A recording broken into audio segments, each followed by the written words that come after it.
following is a special presentation.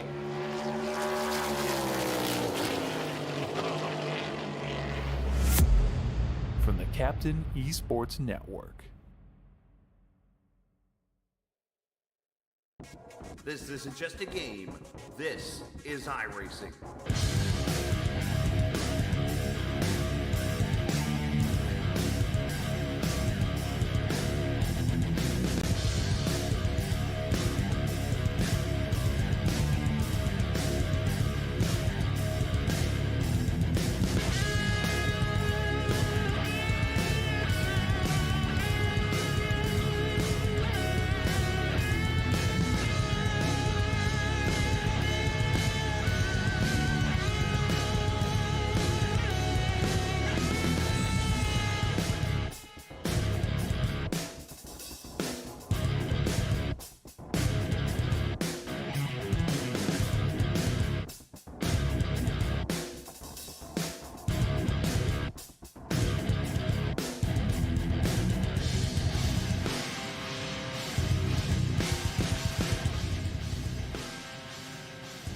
So after a week off, we come to Daytona as we get ready for the second series of four, or as I've been calling it, the second series of the Mario Kart version of racing. And what I mean by that is the series of four, as we still try to figure out who is the master of the draft in the National Association for Stock Car Virtual Racing here on the Captain eSports Network. Now we go from the trucks over to the next-gen car as we go racing for 100 laps this evening in the National Association for Stock Car Virtual Racing. Don't mind me. It's we're getting ready to go for 100 laps, 250 miles as qualifying, of course, is about to begin. As the captain joins you here on this Tuesday evening as we get ready for this stretch run of four. Taking a look at the schedule, it is Daytona tonight. Then we get confused and turn right at Monza for 75 laps, Atlanta and Talladega for the series of four of the Cups, if you will, for this second season of the Masters of the Draft. And of course, as always, presented by Bet to Track. Qualifying is beginning right now as they get out here and run for the Vivid EV Pole Award. Big shout out to Vivid EV for helping out with electronic vehicles and especially helping those in the military, those in need, and so on and so forth. But as I mentioned, the captain with me tonight, or I should say, the captain is here. I am all over the place, but that's okay.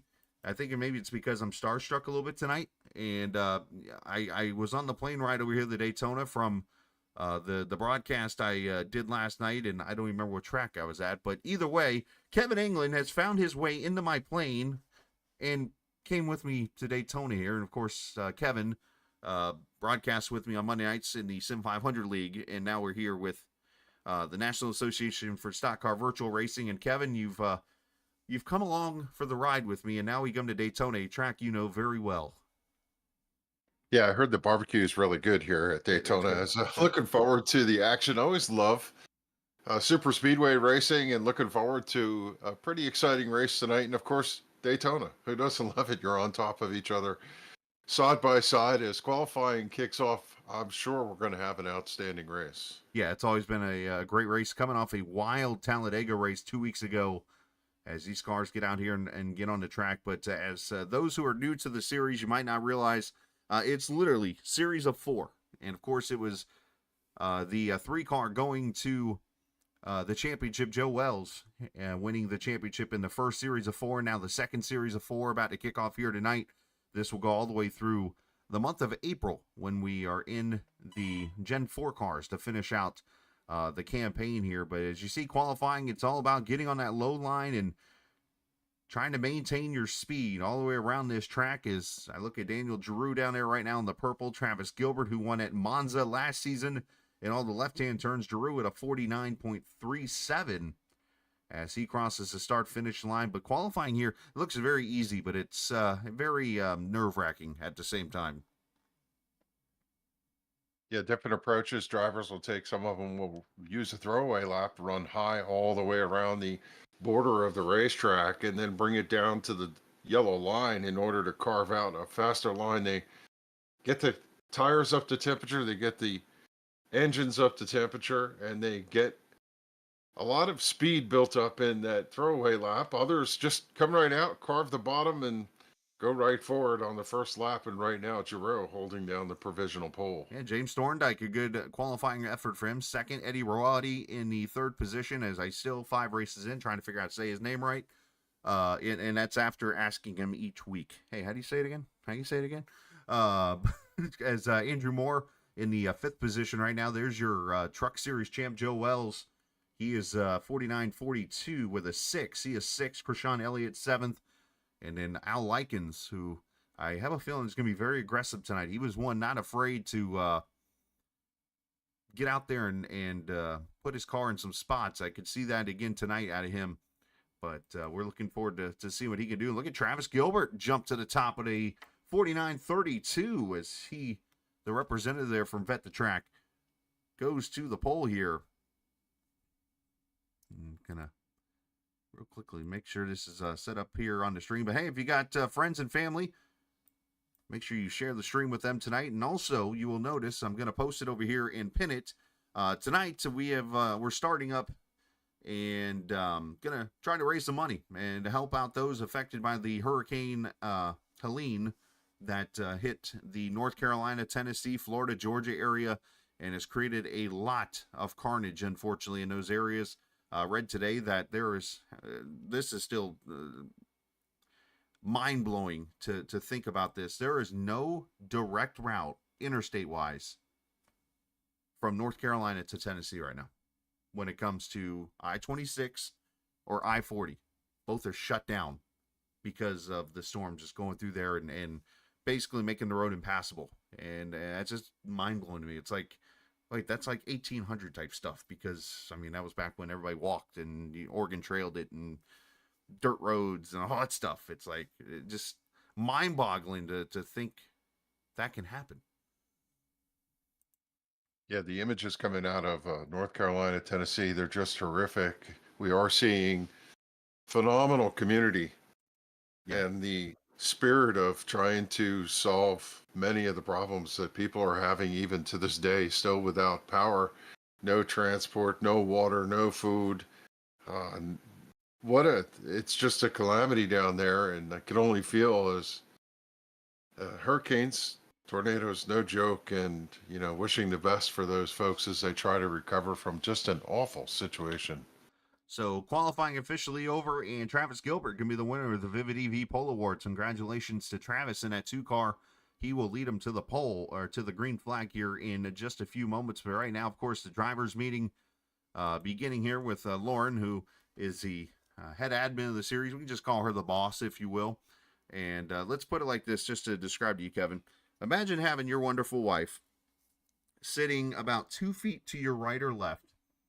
As you're trying to race, she's running the show, and you wreck somebody. What you think about that for a second? That's kind of what we got here tonight. You got Scott Wise in the field, Lauren Wise beside him. I'm not going to say there's not been a time, and I'm sure Lauren has put a backhand at Scott after creating a wreck. Yeah, I'm sure the dynamic after the race is an interesting conversation too. Lauren does not play games. Put it like that. She is. They're both great human beings, but man, she runs a tight ship here tonight, and you're going to see that get done here this evening. But I'm counting. It looks like about 25 cars or so going to line up here on the grid. The usual suspects here tonight. As we get ready to go racing, it'll be 100 laps tonight with stage racing at lap 20 and lap 50. And, of course, as per usual, there will be bonus points for those awards given away to the winner of the stage, and obviously down to the top 10 in points. All the sponsors pretty much still the same. Stage winner. We'll throw the logos up there real quick to say shout out to those guys. Wise Guy Racing Graphics, of course, the sponsor of the stage winner.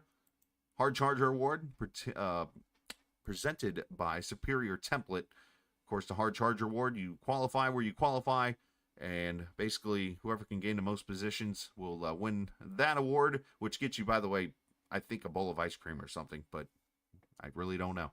Of course, Vet to Track, the sponsor of the series, as they are the Victory Lane sponsor and also the main sponsor of the series. But if you ever want to know what Vet2Track is, basically it helps veterans who might want that opportunity to get out there on a racetrack and get them on like a motorcycle or something like that to be able to enjoy life. And it's a really cool deal. Of course, Scott Wise, a veteran overall, and then a bunch of drivers in this series of veterans actually have their own little channel per se in here in the Discord page where they can put what they've done, where they served, and so on and so forth. And I know when it gets to like Memorial Day and those kind of holidays, they always do a big deal here with the series. So obviously, Vet2Track, a proud sponsor in this series and doing great things for people here. For veterans and stuff who have fought for this country. I'm actually stalling because I'm getting to a certain link here that I'm looking for, but also Vivid EV, as I mentioned, doing the electronic vehicles that they do for human beings and for veterans and stuff like that. It's a really cool deal. So yeah, a lot of great sponsors, a lot of great partners here in this series. As I'm starting to see cars kind of get out here on the track, it's kind of stalling. We'll talk to Travis Gilbert here in just a minute, but obviously, Kevin, you and I have run the next gen. You run the NIS series every week, including the super speedways. I've run a couple races myself this season and got lucky enough to win another Daytona 500 back in February. But these cars are not the same as the trucks. The trucks, you can be about a second and a half, almost 1 3/4 seconds back and start to feel a little bit of the draft. These cars, you've got to be almost directly behind another and be within about 3/4 of a second to even have a chance. Yeah, this is a nervous time for the drivers. They're trying to decide how they're going to run this race. Are they going to hang back, try to miss the big one, or are they going to charge right from the get-go and run up in the draft? If you are going to run into the draft, it's like a chess match. How close can you run? What do you need to do in order to advance? Can you side draft? Can you bump the car in front of you? Should you be in that third lane, fourth lane if it presents itself? If you're on the back of that draft, are you going to let them go, or do you try to do whatever you can to hang on to the back? How much time does it take to get through the stack, and how do you set yourself up for pit road when you come to stages? All of that is going on right now for all the drivers. They're thinking about this as the green flag getting ready to drop. They have to kind of plot out their race, but no battle survives Yeah, right. the initial beginning of the race. So I don't know, Chris. This is why we watch these races. It's a lot of fun to see what's going to happen. It's our kind of races, what we enjoy, and that's what makes the Masters of the Draft Series so interesting. Because what you saw literally 5 weeks ago in the Daytona race for the trucks, not going to be the same as what you see here tonight, likely in this series. Let's jump down here to the G Lightning channel and the G Lightning team and bring up our pole sitter here tonight, Travis Gilbert. Of course, Travis, we appreciate you coming to join us, man, going out there and winning the pole for the opener of the Cup Series tonight. Hey, how's it going? Good, buddy. Good, buddy. How about that? I'm sorry. I apologize. I was in the car making some laps there real quick. I did not catch what you were saying. Basically, just congrats on the pole. Oh yeah, we out here just trying to get good track position. Obviously, points for the pole, and got a really cool looking dark case digital. I know it says 22 on the side. I apologize, but I just came over from my our league race where I'm running for a championship, so I didn't have time to switch the paint scheme. So I apologize for that. But it's a really cool Vet2Track paint scheme. It's got a fire and ice, and it went out and laid down a blazing lap. I mean, it was lightning fast. So obviously tonight going to be a little different. You went and won that race at Monza, which that was a whole nother monster in itself. But this next gen car, very different than any other car on iRacing. Yeah, I love this car. I run this car. This is my league car that I run a lot of leagues in. I'm in 5 different leagues now, and this is the only league that I run super speedways that change up from the next gen car. So feel really confident in the next gen. It is a forgiving race car. We'll see. I think you're going to see a lot of 2 wide racing, hopefully not 3 wide until it gets later to the end of the stages and end of the race. It's a good race car. As far as super speedway, for stability and not being out of control, people can give a push and get a push. Mm-hmm. I would say watch out for the Chevys and the Toyotas with that pointed nose knocking people around in the Mm-hmm. draft. But if you have a Ford Mustang, it's you want. I guess if you're a Chevy or a Toyota, you want a Ford Mustang behind you, and if you're a Ford, you want a Ford behind you. Makes a lot of sense to me. Well, hey, best of luck here tonight. Appreciate your support of the series and stuff, and obviously all the best, bud. Yeah, appreciate it, man. Everybody should go check out vettotrack.org. This race car is fast, and I hope to put on a good show for everybody, man. Appreciate it, You Chris. too, buddy. As Travis Gilbert, of course, G Lightning crew down there with him, as we're going to go trackside for the national anthem.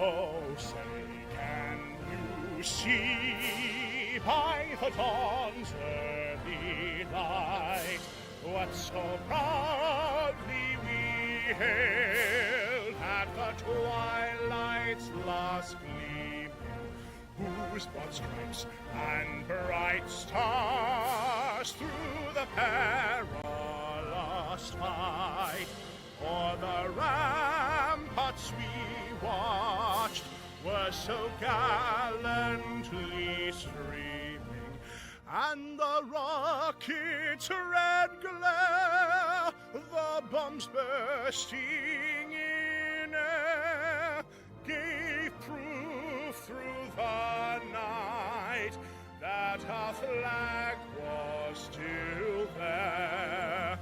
Oh, say does that star-spangled banner yet wave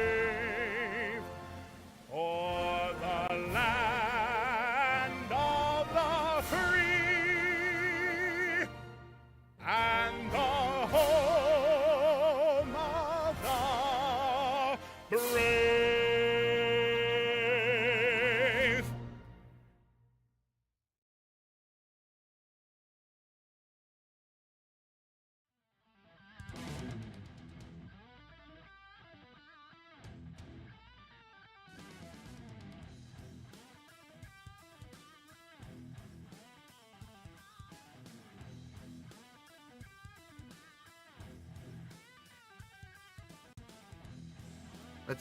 Let's turn the mic on. I'm sitting here talking to you guys for nothing.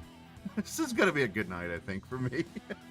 As we get ready to set the lineup here for the Vet to Track Masters of the Draft Series. Big shout out to Kevin England, who is in the booth with me tonight, as he usually joins me on Monday nights, but he's been showing us behind the scenes stuff. But he's ready to go here tonight, and he's always up for a good super speedway race, and I think that's what he's in for tonight. Is Travis Gilbert wins the pole alongside Daniel Giroux. A great qualifying effort there for the Toyota 92. Daniel, I remember in the Talladega race just a couple weeks ago, he literally messages in chat. He says, "How do I join this?" And it was like literally after the last lap, and here he is qualifying second. Scott Wise and Jim Thorndike there in row number 2. Stephen Melnick and Jason Branch, row 3. Eddie Roddy and Andrew Moore Jr., row 4. Joe Wells, the champ in the Truck Series, will start next to Krishan Elliott. Al Likens and Roger Rios Matias, they will take the 6th row. Row number 7 is Daryl Johnson and James Hudson. Shane Ward and Dusty White there in row number 8. Row 9, A.J. Condon and Andrew Schroeder. Dylan Pickle, Simmer, Ryan Wilson. Brian Hayes, Darren Mack in row 11. Row 12, Jacob Bowen and Tommy Rogers. Pete Pelini, good to see him on track here tonight. He'll start in the 25th position with Tim Shiflett and Derek Jacobs, who will make up the 27 starters as the cars have rolled out onto the track. As we look at the race information tonight, it will be 100 laps and 250 miles. Stages are at lap 20 and 50. 77 degrees, 73% humidity. At track temp will go down. Humidity will actually go up a little bit because it's the state of Florida. And in the state of Florida, it's pretty much against laws to have humidity under 50%. So that's a joke, obviously. It's just, you're next to water, basically. At Daytona, you're only like, 3 to 5 miles from the beach. I should know, I live down there. Yeah, make sure you subscribe to the Captain eSports Network. Tell your friends, family, tell 2 friends, tell 2 friends, and get them over here to hang out and watch the chat. We appreciate all the viewers here hanging out tonight. As if you're in chat, let's all give Kevin a welcome. He will likely boop you in chat. We don't know exactly what a I guess outside of the tap on the nose. Is that what the boop is? Boop. Boop. There you go. So, yeah, getting ready to go racing here. As we mentioned, the trucks are a lot different than these next-gen cars. You're going to see cars moving around a lot. You're going to see handling a little bit coming into play.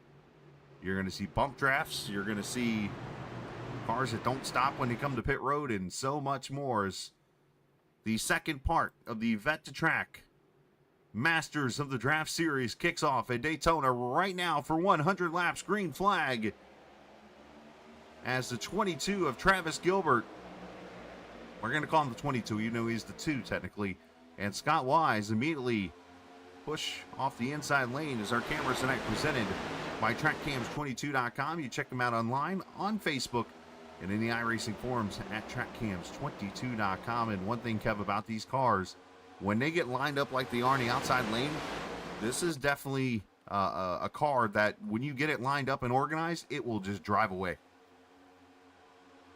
Yeah, advantage so far to the high line. Now Gilbert drops to the bottom with Giroux to the yellow line in turns 3 and 4 as they lead and come off the corner for lap number 1. They've single filed there through the first 5 or 6 positions, but it is still a dogfight out in the back as drivers trying to pick their lane. And I think this is the junction of the race where you're also looking for teammates or you're looking for friends. Who are you going to work with? You start to build your notebook as the laps go by. Yeah, and when you do that, you got to remember, too, that at lap 20 and at lap 50, you are going to have stages come to an end. And when that happens, that's obviously when the carnage could happen, because you're going to be trying to get whatever points you can get. And as you know, one wrong move can set things off here. Is that 28 car, Jason Branch. I've got to adjust to those colors a little bit. I'm used to seeing him in a navy paint scheme, and he's got this light blue and green thingy. I think it's another one of those 4X paint schemes that have been painted by Casey Duncan. I think that's what that is. But it's a cool looking car. I'll give him that. As Branch leads that lap in that Mustang. Ooh, there's those bumps you talked about. The Chevy nose does not line up with these rear bumpers. Yeah, right now we see the pack has split into 2. Some of the drivers in the RGR stable, I think I have that right, are out in the back just kind of pacing themselves while the front group runs 2 by 2 by 2 on the entry to turn 3. They're single file, just kind of pacing themselves out, maybe quarter of a straightaway back, single file. I think one of the things they could do, Chris, is if they get organized, they could run that front group down. But right now, they're just trying to be conservative and make sure that they're not a part of the big one should it occur early on here at Daytona. Yeah, and another factor off of that, Kev, is these cars, you have to, it's not just one of those, look, you guys ride behind the 2 cars up front and let them push us forward. You have to set each other up to get the run. Like, for instance, that top side. Ooh, as we start to see the cars getting that little left-hand darty that you get in these cars. We'll discuss that here in a second. But, you look at the top groove right now, the 21. If he gets up there and pushes to 77, he's got to push to 13, who's got to push to 22. And that's what helps push the pack ahead.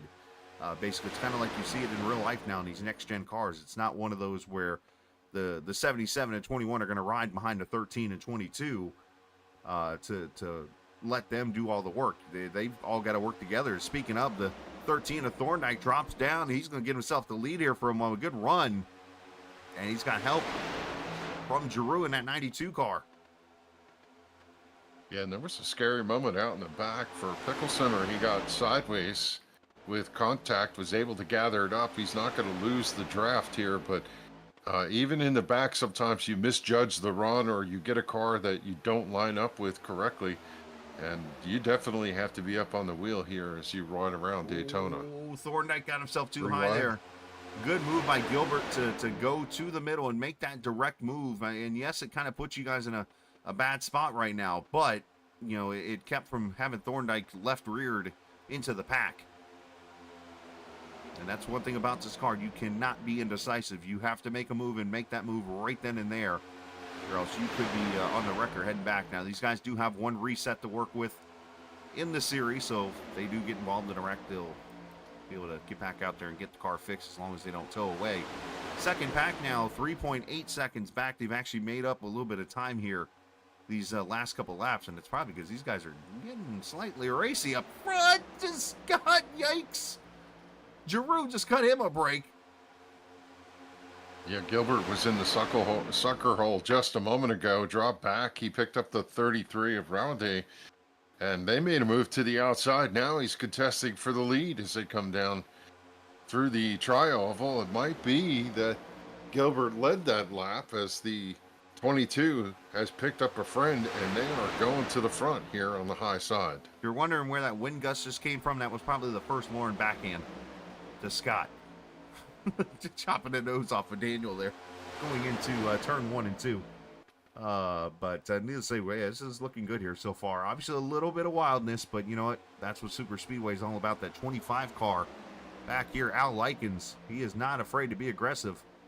Got that Coke Zero machine up there at the top side, but these guys is kind of, it just seems like one lap they're riding around, the next lap they're going nuts like it's the last lap, and then back to calm again as there goes Likens up the middle. As I talked about, he's running, it's going to get hooked, and there they go. The 28 gets turned, the 21 involved. As the 6 and 25 come together, as everybody better check up back there. Bam, and more cars come in. I mean, yeah, several cars were able to slow down and move to the side, but it is hard to stop these race cars. They're very heavy and they have great brakes, but no matter what you wish, sometimes they just don't get woed down enough, and you saw the contact. see, the 25 was trying to side draft off the 6 here as he tries to cut the middle. There's plenty of room there, but unfortunately, maybe some net code. We'll have to see a different angle. That 28 gets clipped. I mean, here's the thing, though. The group that was running out in the back was trying to avoid this, and a couple of them plowed right into it, unfortunately. The thing about this, and I try not to criticize people, but I do try to speak honestly here. These guys are all 3 seconds back. It's like, you see the wreck happening in front of you, just slow up right here. I mean, the wreck's going to happen now. You're way over here in a tri-oval. Go ahead and start checking up. Look at Shiflett. He's out of the gas. All these guys, but they're still just rolling along. Just stop the car. There's nothing wrong with stopping. But I mean, there's a couple things there, Chris, that you're following a car right to the back bumper, and all of a sudden the car in front of you pulls out, and next thing you know, you see cars sitting in the racetrack, and maybe you didn't see it, but hopefully they have spotter communications that said yellow, yellow, yellow, and as soon as that yellow comes out, it's time to slow the car down, grab a gear, use the time to get separated from whoever you're racing with. And you see these drivers are stopped here thinking they got it cleared, and in comes the 59. I counted 10 seconds from the time the wreck started to those cars getting there. Again, I'm not trying to be mean here, but yeah, I'm just going to be honest, which, by the way, it's a good segue. If you check out the Captain eSports Network shop right now, there are ARCA brake t-shirts now that you can purchase. It says ARCA, the best in brakes. You can check out right now. It's a good segue there for you. You can go to the Captain eSports shop, which if you click in the race description area, you'll see a link there to go over and check out the merchandise you can purchase. Also just added one this weekend with blinker fluid for those that have blinking issues on the track. Might be the perfect shirt for you, just going to say. Andrew Schroeder. Went by that quickly. I'm surprised at how fast it goes through. We're 10% through this race, and as you would expect, with the opportunity, both getting damage fixed and filling the fuel tank up, everybody went to pit road. Right in front of Andrew Schroeder there, as he had to miss a couple of cars there. He's doing the Harlem Shuffle there, to the left and then to the right. Good hands there. I will spare Andrew Schroeder any New York Jet jokes right now. Just going to put that out there. All right, so 10 laps in the books. We've got 10 to go here before we get to the end of stage 1. We did have about 3/4 of the field come to pit road. Looks like mostly fuel only.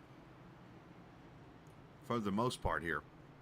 And Extended service for Likens in the 25, still sitting down there. Now he's hopefully going to pull away and not lose a lap. yeah, Likens right now down on pit road. You see down and away. yeah, Daryl Johnson on pit road, Roger Rios, Matias, Darren Mack, those guys all involved. But yeah, you see 6.9 for Gilbert. Obviously, these guys with fuel only. Andrew Moore, likely fuel only. Maybe some tires on Wise and Giroux. And then Elliott Ward and those guys coming to pit road here at lap number 9. Then we'll double file up and we'll get the restart here at lap number 11. So it'll be 9 laps to go here before the end of stage 1 with Brazelton, Georgia's Stephen Melnick leading this race. We see all those blue and red cars are now at the front of the stack as Melnick, Wilson, Hayes, Rogers, and Polini are going to be your top 5 with Gilbert right there. Just outside the top 5 for the restart. The cars that were on pit road have to hustle. They're coming across the start-finish line. A bunch of them now. They'll pick up the field over on the back straightaway and get in line for this lap 12 restart. We'll get the restart. As you mentioned, lap 12. And I find this interesting because you do have...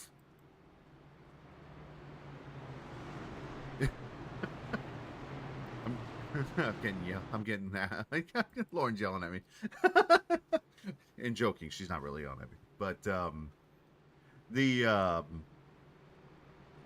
it's been wild here. And now you get some of these cars that were back towards back are going to get ready to battle up here at the front here and potentially get the stage. And here's where you got to balance it out a little bit. I think if you're a car if you're running like, say, 16th or 17th on lap 20, I mean, do you not just go ahead and maybe back off a little bit? You're not going to get the stage points, but you know they're going to get a little wild, and a wreck could break out, so just kind of fall off. Not necessarily lose the draft, but put yourself in a spot where you can't get involved in a wreck. Every race is different. Sometimes they ride with decorum and they kind of keep everything straight, and other times you see drivers charge in the middle, charge in the outside lane. And I think you kind of look out the windshield and make a judgment. That's what we were talking about the start of the race. Before they got in, they kind of wanted to read the complexity of the race, but no, nothing survives the battle. So hard to say. They're probably a little gun shy, Chris, after seeing that early caution. Well, Melnick is about to get choo-choo trained because he got too good of a restart. And you're seeing that outside line come to life as Joe Wells pushing the 22 of Gilbert. Here comes the 11, or make that the 77 to the inside of Andrew Moore Jr., Scott Wise, Andrew Schroeder, as those guys come flying up here through the field. As they're going to battle for the lead here on lap number 12. You saw those blue and red cars. You mentioned Ryan Wilson, Tommy Rogers, those guys. I think they were kind of being conservative themselves, but Melnick just took off. And the one thing you cannot do in any super speedway race is take off and get a lead, because you will pay for it. Yeah, they will eventually run you down. On the opposite end of the spectrum, we saw Tim Shiflett just kind of ease over on the back straightaway, let everybody cruise on by, and he's back there running in the conservative pack as we have one car down in the grass. This ain't the Roval. The chicane is not open. Get back on the racetrack. That's one of those, I think he was mirror driving. Didn't realize, hey, where I'm out of the track. Can't say I've not done that one before. Joe Wells, the champ from the Truck Series, pushing Gilbert, Melnick, Roaldi, Jim Thorntondike, your top 5. And then you see, obviously, Dusty White there in the 6th position. Good run for the 11 here so far. You see that outside line trying to form up again as Thorndike jumps down there in front of that New York Jets car of Schroeder.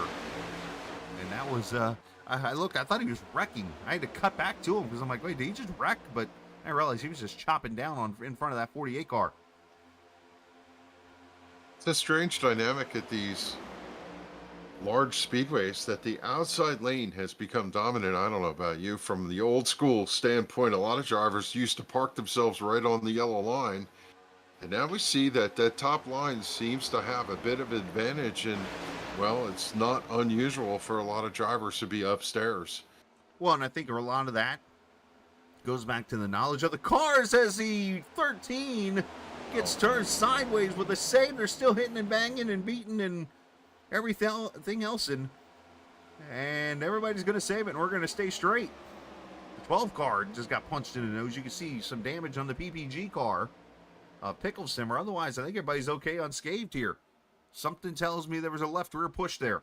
We'll have to check the replay here and see as Thorndike had to save it. But real quickly, back to your comment, I think a lot of that back in the day type of racing in those cars was, I don't think really people knew about side draft as much, or about how much your the side force on your right rear came into play in racing.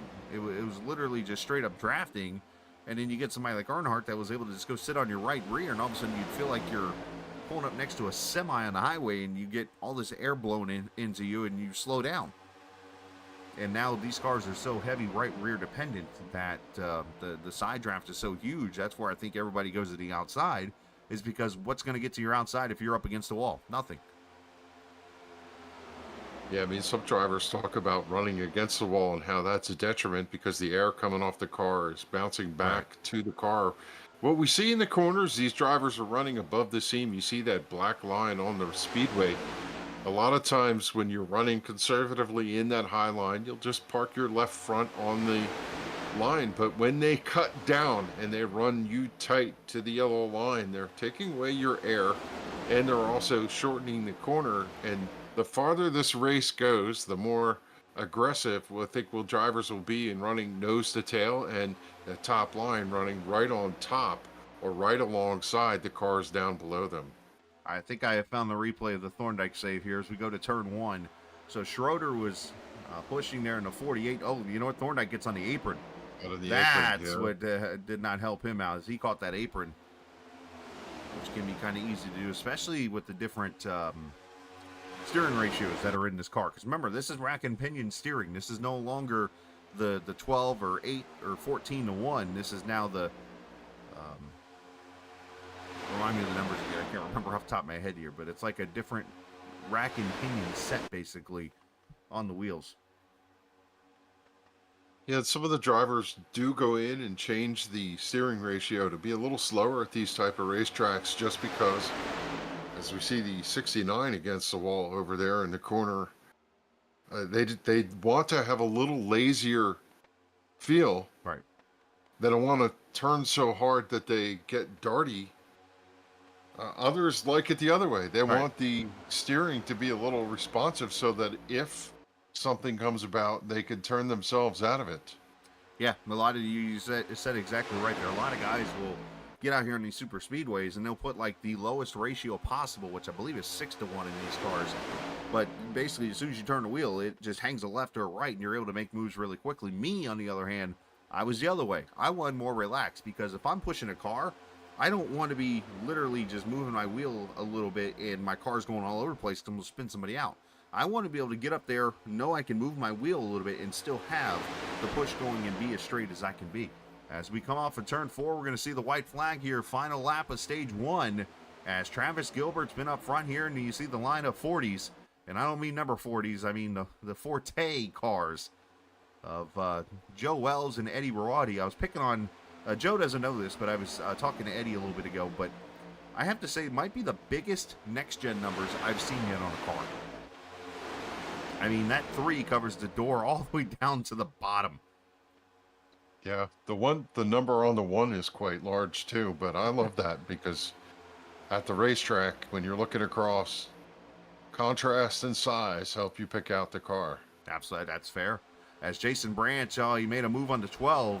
And it's going to cost him here as they come off of turn number 4. The race for the Wise Guy iRacing Graphics stage winner is going to be Travis Gilbert, as this outside line starts to form. A big shout out to Wise Guy iRacing Graphics. Of course, that being Scott Wise, who does a lot of work on graphics and so much more, including his Bass Pro Shops paint scheme. And here in this next gen series, I know he sent me a couple of photos of cars he's going to be running during this little stretch. As I look for Scott on our timing and scoring, he is all the way in 8th, all the way back to 8th. There he is in that Bass Pro Shops Tracker number 31 cars. Joe Wells now has gone to the front. Yeah, Wells moves around. He's just kind of pacing himself up there on the high line. You drive as much out the front windshield as you do looking in the rearview mirror with this car. You're trying to see if the car's got a run on you, where they're positioned, if they're going to make contact with you, or they square with you. And he's going to pull down the low line. The top line's going to come around and try and pick up Gilbert down on the bottom. I think I see what they're doing here. This is the old teamwork and lock up the front row thing. If I'm seeing this right, let's see if Gilbert can get Wells back up there in the front. If so, you've got pretty much 1, 2, 3. You're looking at being the G Lightning crew, because you got the 33. Royalty just went to the front. As you see, Giroux's going to drop to the bottom. Remember, that 12's got some damage on his nose, so I'm surprised he's able to stay up to speed, but he's got Thorndike pushing him right now. But Giroux just kind of took that plan out of play there for a second, but if he could get the 3 up there with the 33, they have kind of control of the race.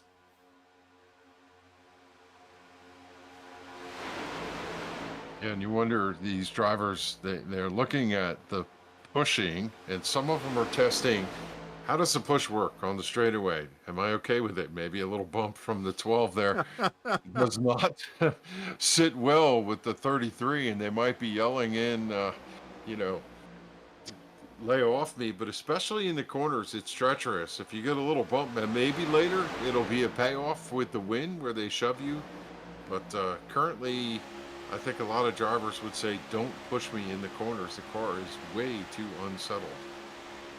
Of course, you remember back in the heyday when people wanted you to slow up because you were either being too aggressive or whatever. They threw their hand in the air. They're like, hey, check up, slow up, guy.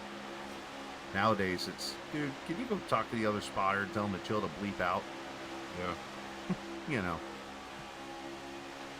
Boy, that top line is tight. I'm watching Schroeder in the 48. He's kind of in the middle of that accordion. Sometimes the cars start to stack up and you get right about 6th, 7th position in the line, and you slow up and the cars behind you have a run and they squeeze you really tight. You got to be careful that you don't get run over in the mix. Yeah, you kind of see why the G Lightning crew has been pretty good here in this series so far, with Wells winning the Truck Series Championship, and here they are sitting now 1, 2, 3 on the front row here pretty much of this lineup.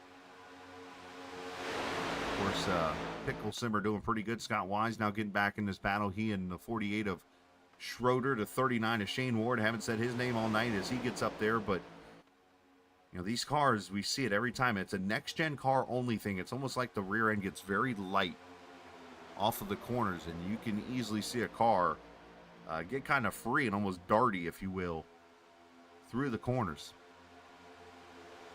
As here comes Schroeder down that 48 car. He's Jets, front. I know it's not how you spell Jets, but anyway. Yeah, I kind of have my eye on the 19th position. Boop. This is the Look at nose that. cam. Boop. That's gas tank territory. There is Ryan Wilson in the 19th position. Sitting behind him, Tommy Rogers and Brian Hayes. They're out of the turmoil, out behind the stack. And the one thing that I do and don't like about this type of approach, Chris, is one, longevity. You have a great chance at not being killed in one of the melees that may ensue where somebody just inadvertently gets bumped, yet you don't learn anything back here. It's hard to figure out the cadence of the race, how to make your cuts and turns. We see drivers, you know, what's the point? If you're going to race, you really want to be top 5 at the end of this thing. We're working lap number 27. We're only at a quarter of the way through it, and you're running in peril. Why? Because you want to learn. You want to understand the draft. You want to see how the car turns, how it cuts, and all of that. When you ride out there in the back, just kind of cruising around thinking about, well, I got to get milk and bread and all of that, I don't know that you learn too much, but we'll see whether or not this teamwork is going to pay off later. Now, in just a second, I'm going to give you the counterpoint to that. But shout out to Ugly Boy Kaiser hanging out in chat. Croissants, I believe that's how it's pronounced. I don't know if that's supposed to be like a croissant type of play on words, but shout out to you watching. Obviously, Andrew Schroeder hanging out earlier, and some guy named Kevin England hanging out in chat too.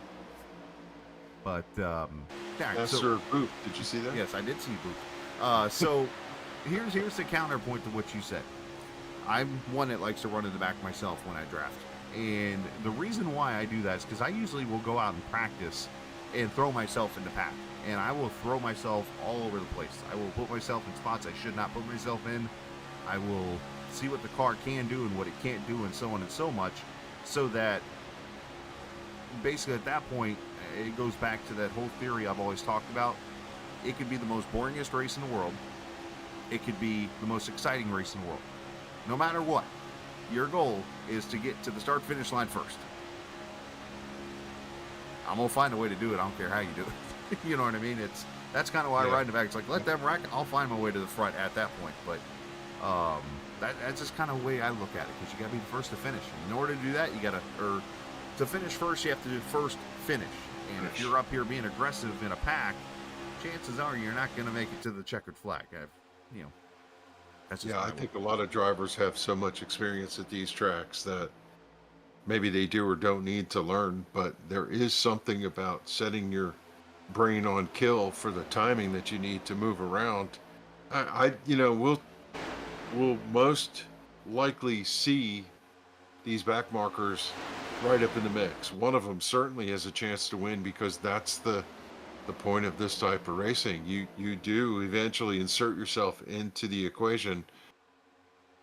Look at how tight the field is coming in formation. They're starting to tighten up a little bit here.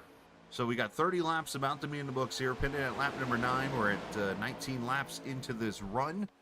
So we still got about 10 laps or so. A little bit lighter fuels here in the series. I believe it's 85%. For some reason, that number has slipped my mind fuel-wise in the car. So a little less than 40 laps, or actually 35 to 40 laps on the tank of fuel. So you should be able to go about 30 when it's over with. But that 3 car of Joe Wells up there in the front, and you're seeing roughly 14, 15 cars here in the lead pack.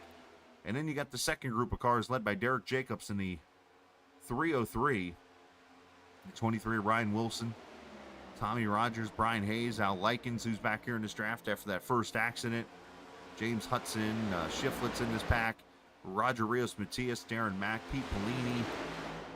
They are all hanging on here in this pack. And seeing the number 303 on a car, I can't help but think of that. And doing the radio for 10 years, I should know this. I believe the song was called Don't Touch Me.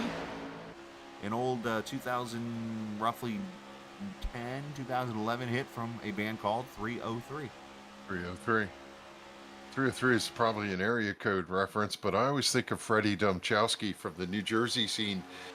The yellow, spiffy-looking coupe with the red numbers. Ray Evernham purchased one of the 303 cars and had it on display. And if you see Americana, they talk about the racing scene with Fred Domchowski, and I always associate the number with the New Jersey East Windsor Speedway. Ah, yes. And for those who don't know, Kevin, a big-time racing guy himself, more on the modified side of things. So obviously Ray Evernham, a big name in his world. And I did see today that I think Ray's going to be a part of the Hendrick Motorsports event as when they get closer to the Roval, I guess, week in Charlotte. He's going to be there doing a book signing for his new book and stuff. I think I saw today. So definitely a cool thing there that Ray's going to be doing. But yeah, when it comes to modifieds and that kind of history, this is your guy right here, Kevin, to talk to. So,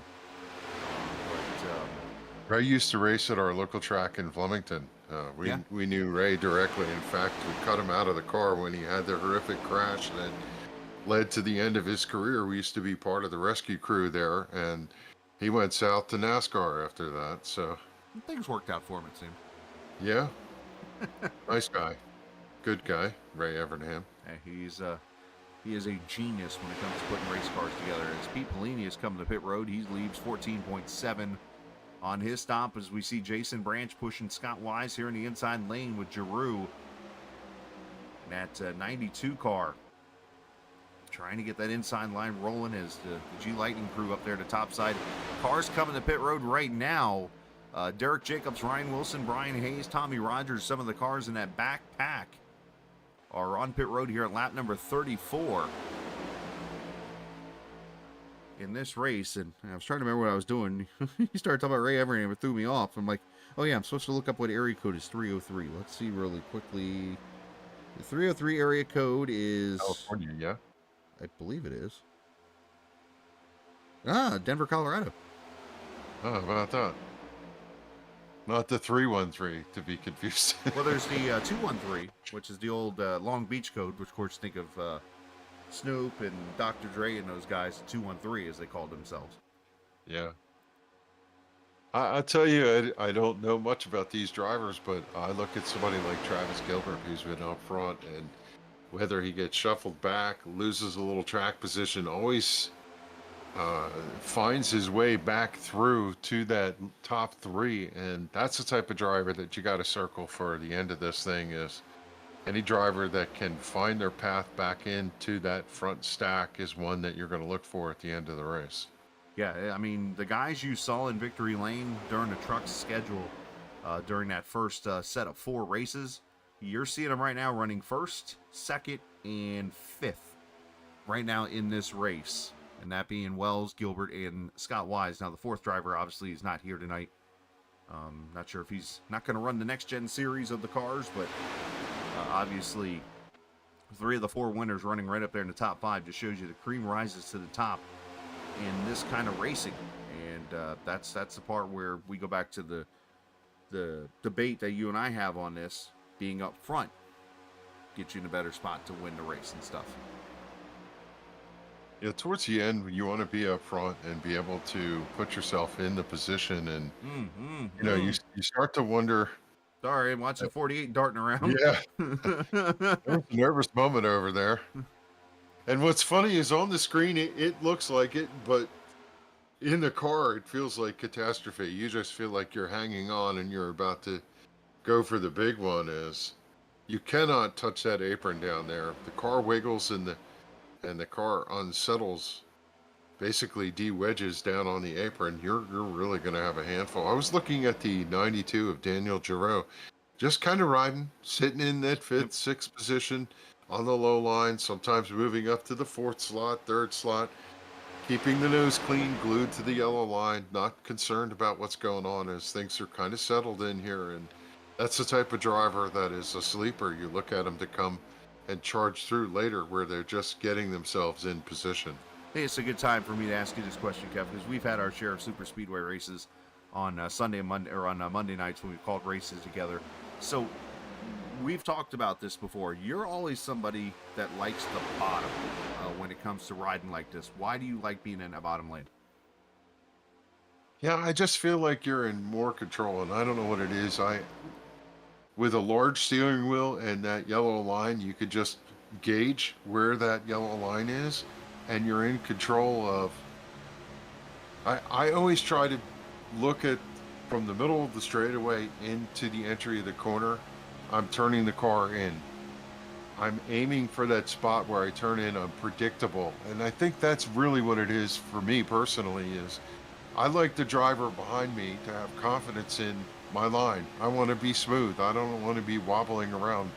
I don't know, you could do that in the high line, but I always feel more comfortable parked in the yellow line. Now, when it's time to go, it's the middle or the high line that generally gets the job done and gets the win. So I'm not averse to going up there occasionally and trying it, as we get a correspond out of the lead here, out of the lead Schroeder, pack. yeah. Yeah. Yeah, Schroeder, Through the unfortunately. grass. Yeah. The New York Jets car going for a ride and able to save it. No caution. We stay green. He rode through the end zone over there. That'd be the first touchdown the Jets have scored in 2 weeks. But anyways, I digress.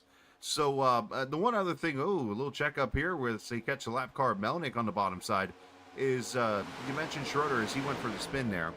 The other part I think of that bottom side is if they wreck, you have somewhere to move.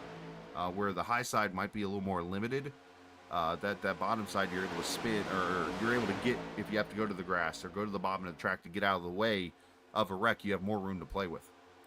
Yeah, especially on the backstretch, you can swing down into that paved area and save your car, perhaps. Yeah, I just think you have more options down there, which is, a very valid point. And I think we're heading to pit stops here as everybody has come down to the low line. All right, everybody going to the low line. Let's see if this is that time for pit stops, or at least everybody's trying to get into play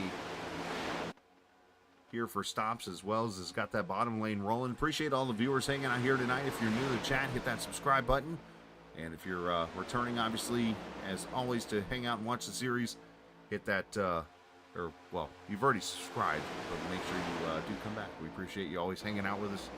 This evening, again, you see the donate box up at the top now. It's pinned. That is to help out relief works for Hurricane Helene and the North Carolina, Tennessee, Florida, Georgia area. More importantly, I hate to say it like that, but the Tennessee, North Carolina area, they have just been absolutely destroyed. We've got towns that have been completely wiped off the map, and just roads that are gone, and so on and so forth up in the mountains there. Make sure you, if you get an opportunity to and you can, please donate to the American Red Cross, help them out.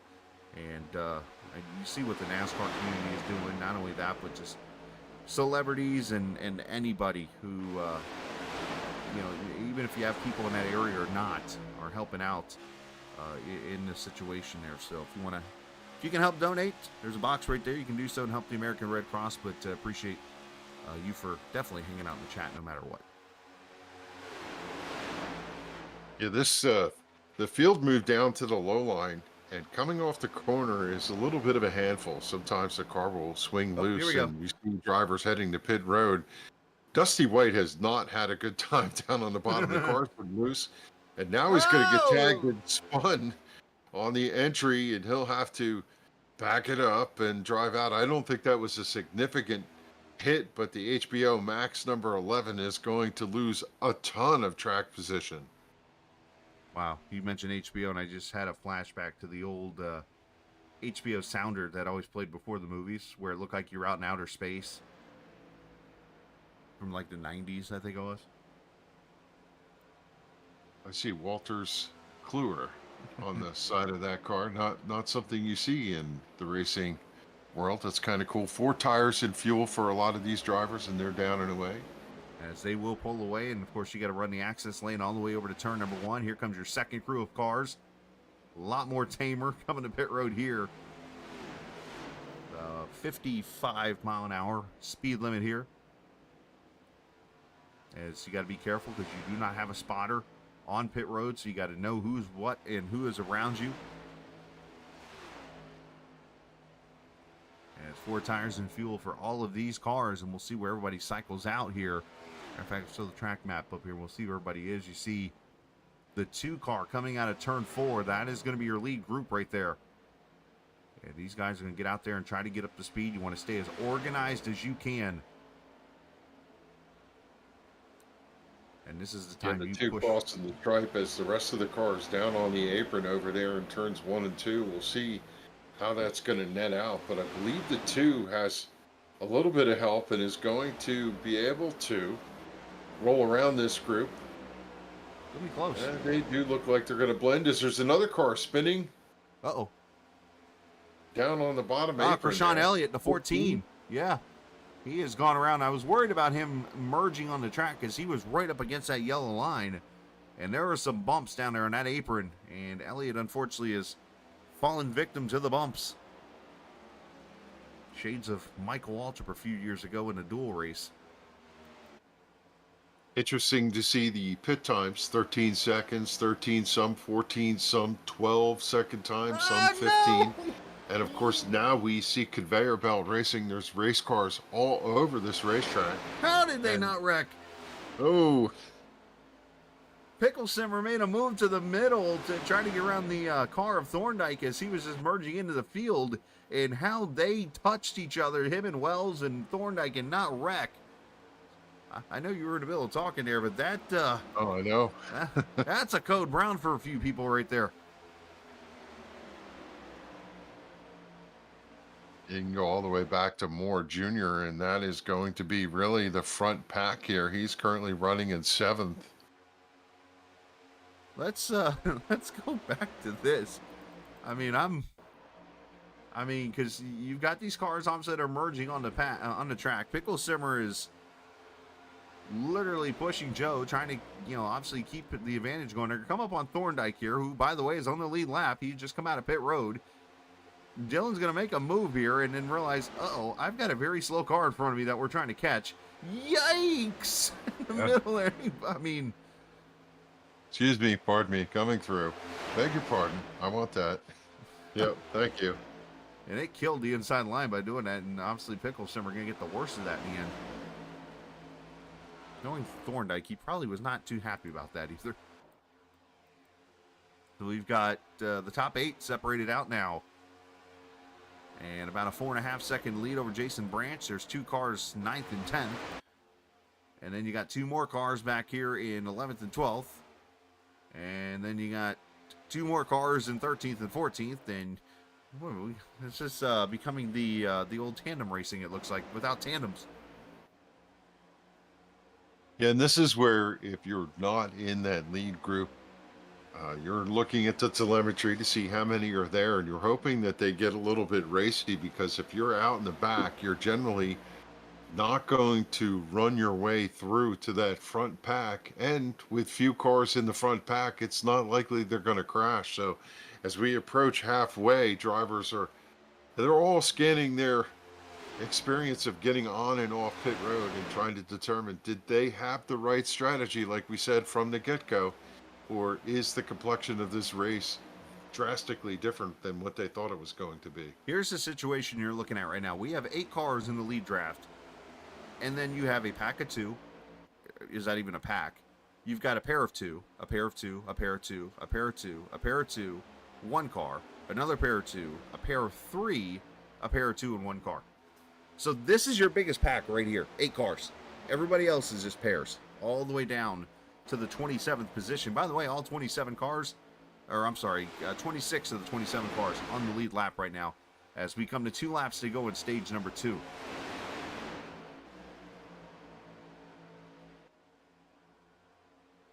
Yeah, it's just one of those things where you're saying, okay, how's this going to play out? What can I do? For all those back markers, they really want to join forces. A bunch of cars running together obviously can run faster. In this front group, they just want to run away with it. So if they stay together, they know that they're going to be unchallenged.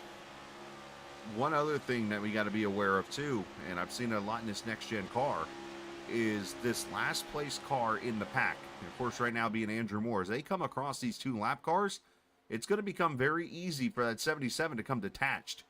And if you lose any kind of momentum and you're the last car in line, you're likely going to say goodbye to this pack. So Moore, it's very important for him right now to stay up there very tight on Thorndike so he doesn't lose pack. I mean, look at the gap right here as Pickle Simmer into the corner. Already look at the top 3 just drove away from the 12 if he had a checkup or something like that. But it just shows you how sensitive these cars are in a pack like this, as we're on the final lap right now. And unless somebody decides to make a move, and, well, it's going to happen, because here comes Pickle Simmer. Did he back out of the gas to get a run on Wells here, maybe? It looked like he maybe was back up some contact, and 1 car out of shape. As Joe Wells leading Travis Gilbert, Daniel Giroux, and it will be Mr. Wells, the Truck Series champion, who gets the bonus points in winning stage 2. Presented by Wise Guy iRacing Graphics. And a big shout out again to Scott Wise and Wise Guy iRacing Graphics for sponsoring the stages here tonight. So Joe Wells, Travis Gilbert, your 2 stage winners. As obviously we hit the halfway point here in this race, and only 1 caution here so far. So it's been a fairly clean race. Yeah, for Pickle Simmer, that was a tight moment there, trying to get the track position, got a little sideways. Everybody else was hoping that they were going to catch a caution there, and they didn't. And now Pickle Simmer is going to settle into the 7th position and live to fight again here. May not have turned out well for the stage points, but from that standpoint, is going to be able to maintain pace with this front group. And as they immediately went back to nose to tail, Chris, it looks like they are showing decorum here that they want to run away from the rest of the field and take away any opportunity to add cars to the mix for the win. Yeah, and that's the way to do it right now. Let's go single file here and ride. And, well, this gives me an opportunity to throw some shout-outs out real quickly to 4D Racewear, of course. Jim Herrick does a great job with decorating shoes and gloves to enhance your iRacing experience. If you're one that races on socks right now and you're tired of maybe ripping your socks or even hurting your feet trying to push metal pedals, he's got shoes that'll fix that issue. And they're very comfortable to wear. Check out 4dracewear.com to get those. And also my good buddy Mark at MC Racing here in Fort Wayne. If you're looking to check out some simulator racing and want to get your parents involved or something, maybe they've never done it before, it's a perfect place if you're ever coming through the area, heading to, Winchester this weekend, because I believe the Winchester 400's coming up. You can drive right on through Fort Wayne, especially if you're coming from like Michigan or Ohio or wherever, and stop into MC Racing to do some sim work there. Krishan Elliott in this race lives right down the road from here.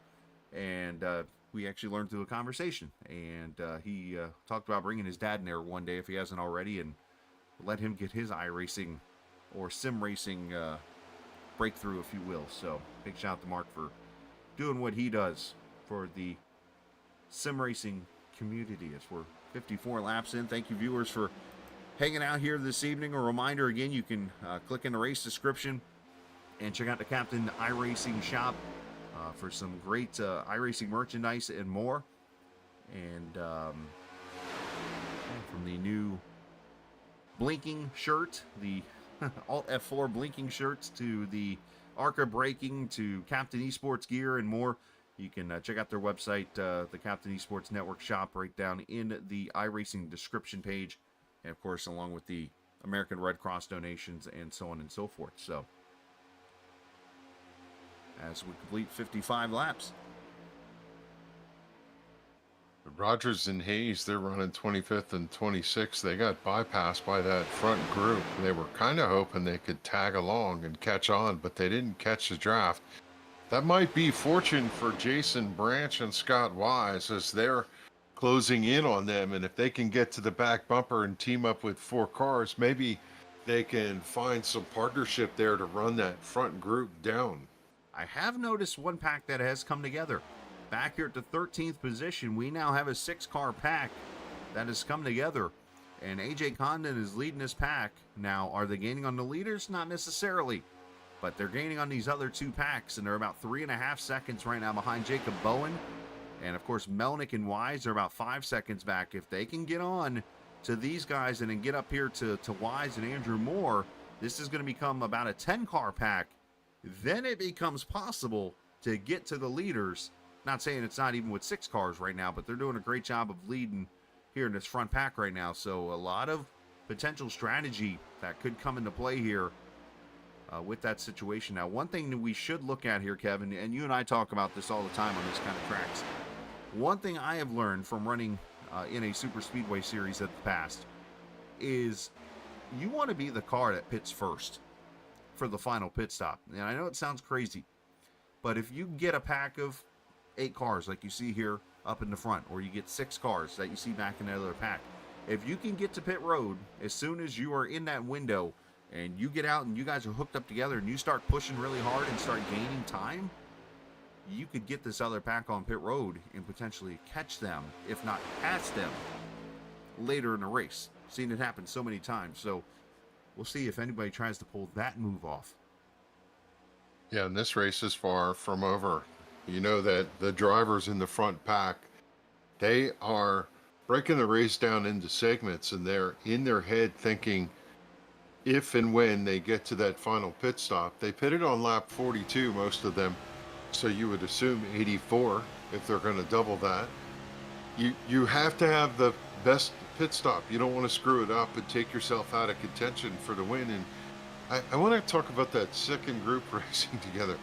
Some of the most infuriating moments, Chris, of racing and sim racing is you trying to tell the other drivers, stay in line, no damage to the car in front, let's get tight, let's push, and they won't cooperate. You see cars pull out and try to pass in that second lane.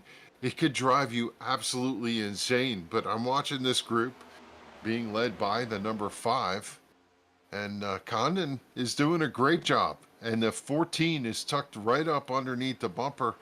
Elliott doing an outstanding job pushing, and that creates the gap right behind him that sucks the car, which is the 25 I see behind him.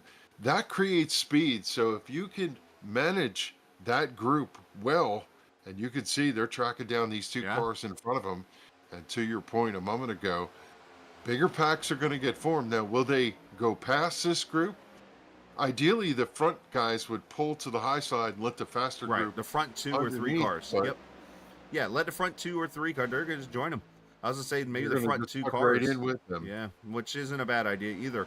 But yeah, you see this, and then you saw on the camera a minute ago, you saw Scott Wise was literally shoving Jason Branch around the track, and Branch is probably driving with his hand and feet on the wheel right now, trying to hold on to that 28 car because that thing is just dancing with Scott pushing. Yeah, not to be cliche, but Melnick and Bowen, they're like, let's go, boys. Right. You know, they're really happy to have a bunch of friends, and now hope has returned. And Melnick just needs to keep it on that yellow line. The easiest thing to do when you're in a pack like this is mirror drive and look back and see where that other car is so you can try to line up with them. But one thing I always try to teach drivers who aren't used to doing this, you put that car in that yellow line, you look at that yellow line the whole time. Don't worry about me. I will shove you, literally, and I'll line up with you. Because, remember, you can't see the yellow line as clear as the leader can in front of you in this pack. So let him be the guy that sticks his car in that yellow line. You get up there and you just shove. See, like you see the cars kind of bobbling around here a little bit. They got to get organized and stay organized. They had gained. Matter of fact, they're still gaining. Now it's down to 14.5 seconds. So they've gained about 2 seconds here in these last few laps. As you look at the back bumper of Melnick and that Hawkeye Technologies #1.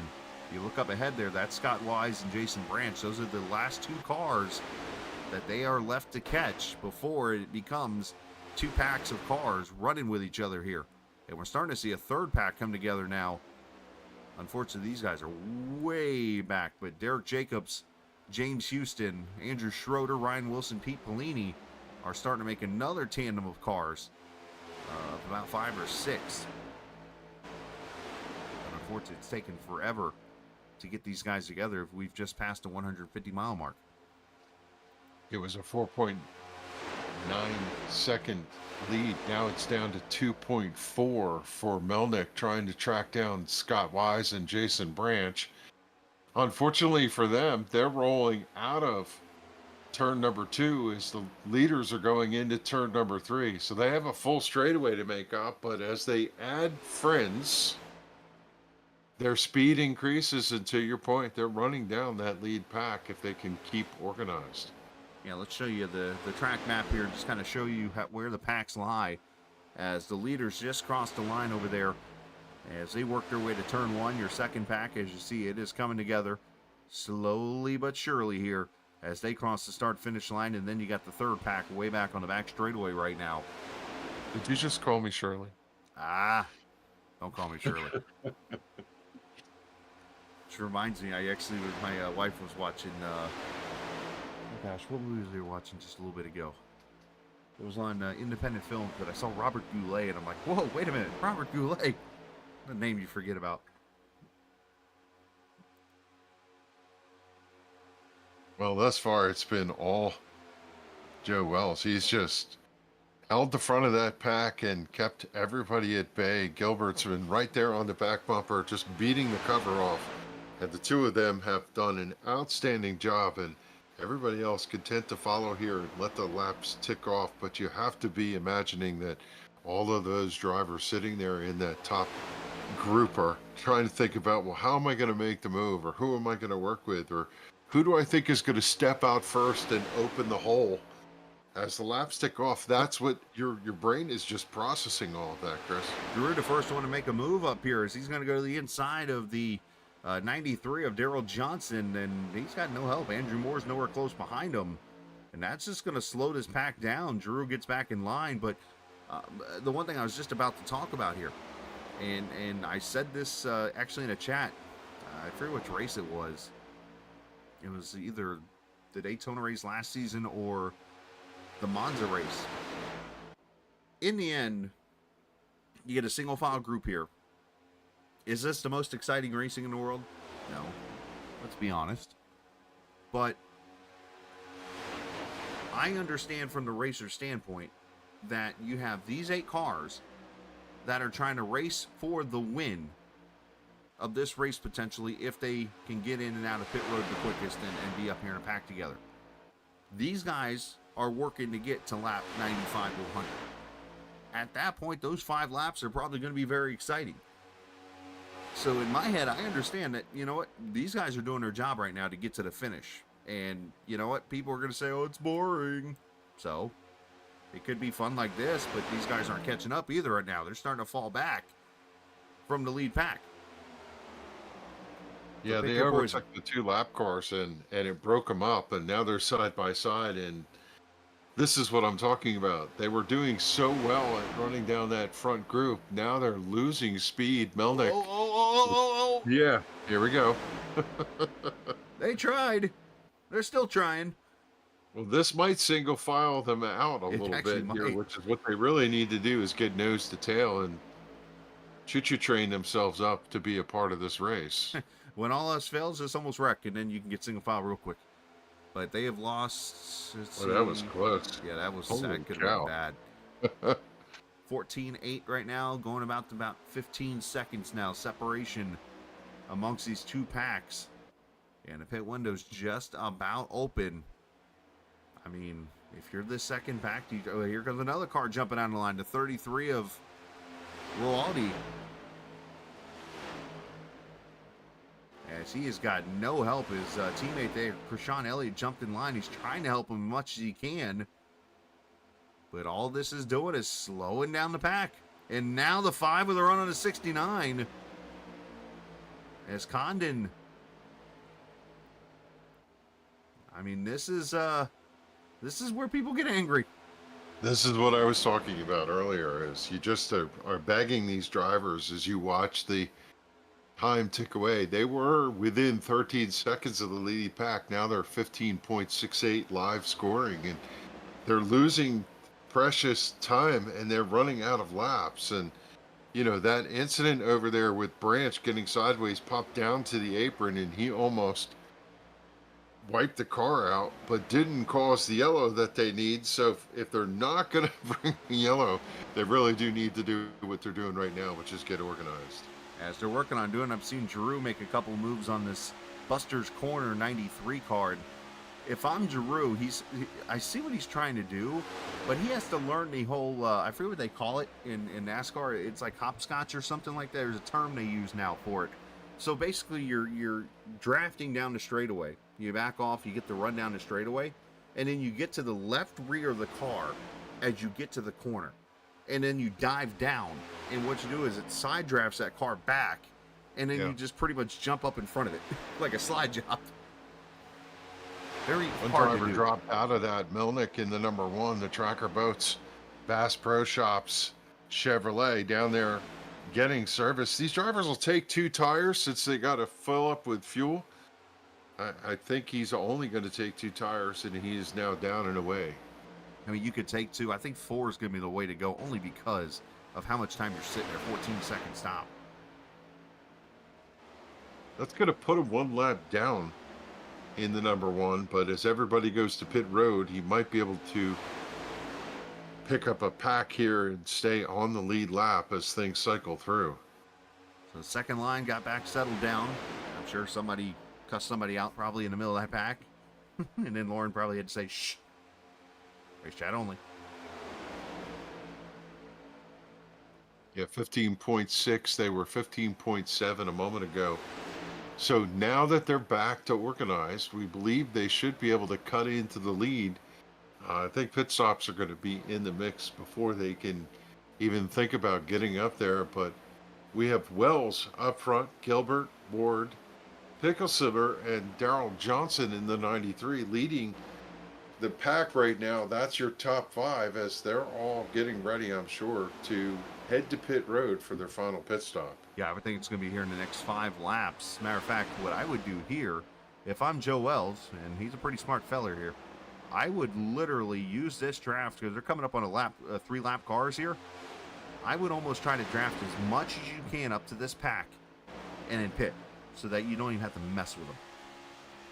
So, like, I would probably come in next time by if I was these guys. Get up here, draft this 3-car pack here because you're going to probably run your fastest lap of the race right here. Matter of fact, yeah, Joe Wells fastest lap, Gilbert fastest lap, and they're going to go even faster this time around. They come off turn 4, stay right behind that car in front of them, which is the 59, and pull down and pit. Let's see if this would happen. They might catch him too quickly, actually. Yeah, it almost looks like they're going to be there by the time they get to turn 3, and they are on the high side, so they're going to have no choice but to go around. Now, if I'm to 12, I'd try this move.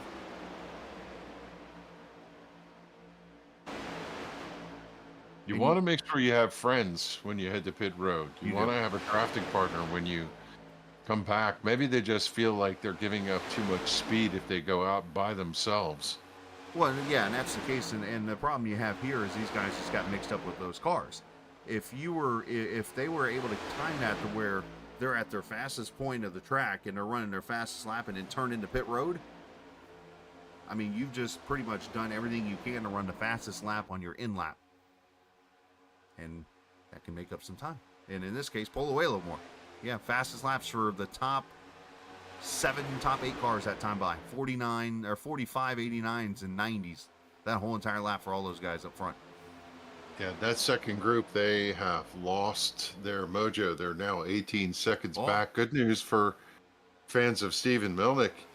He was out there riding by himself and was able to pick up that second group. There he is. So he's not running on his own. He's actually in a draft pack, which should help him speed-wise. But unfortunately for him, some of those partners going to pit road right now as a couple drop off and head for service. Branch, Scott Wise, and the 69 of Jacob Bowen on pit road.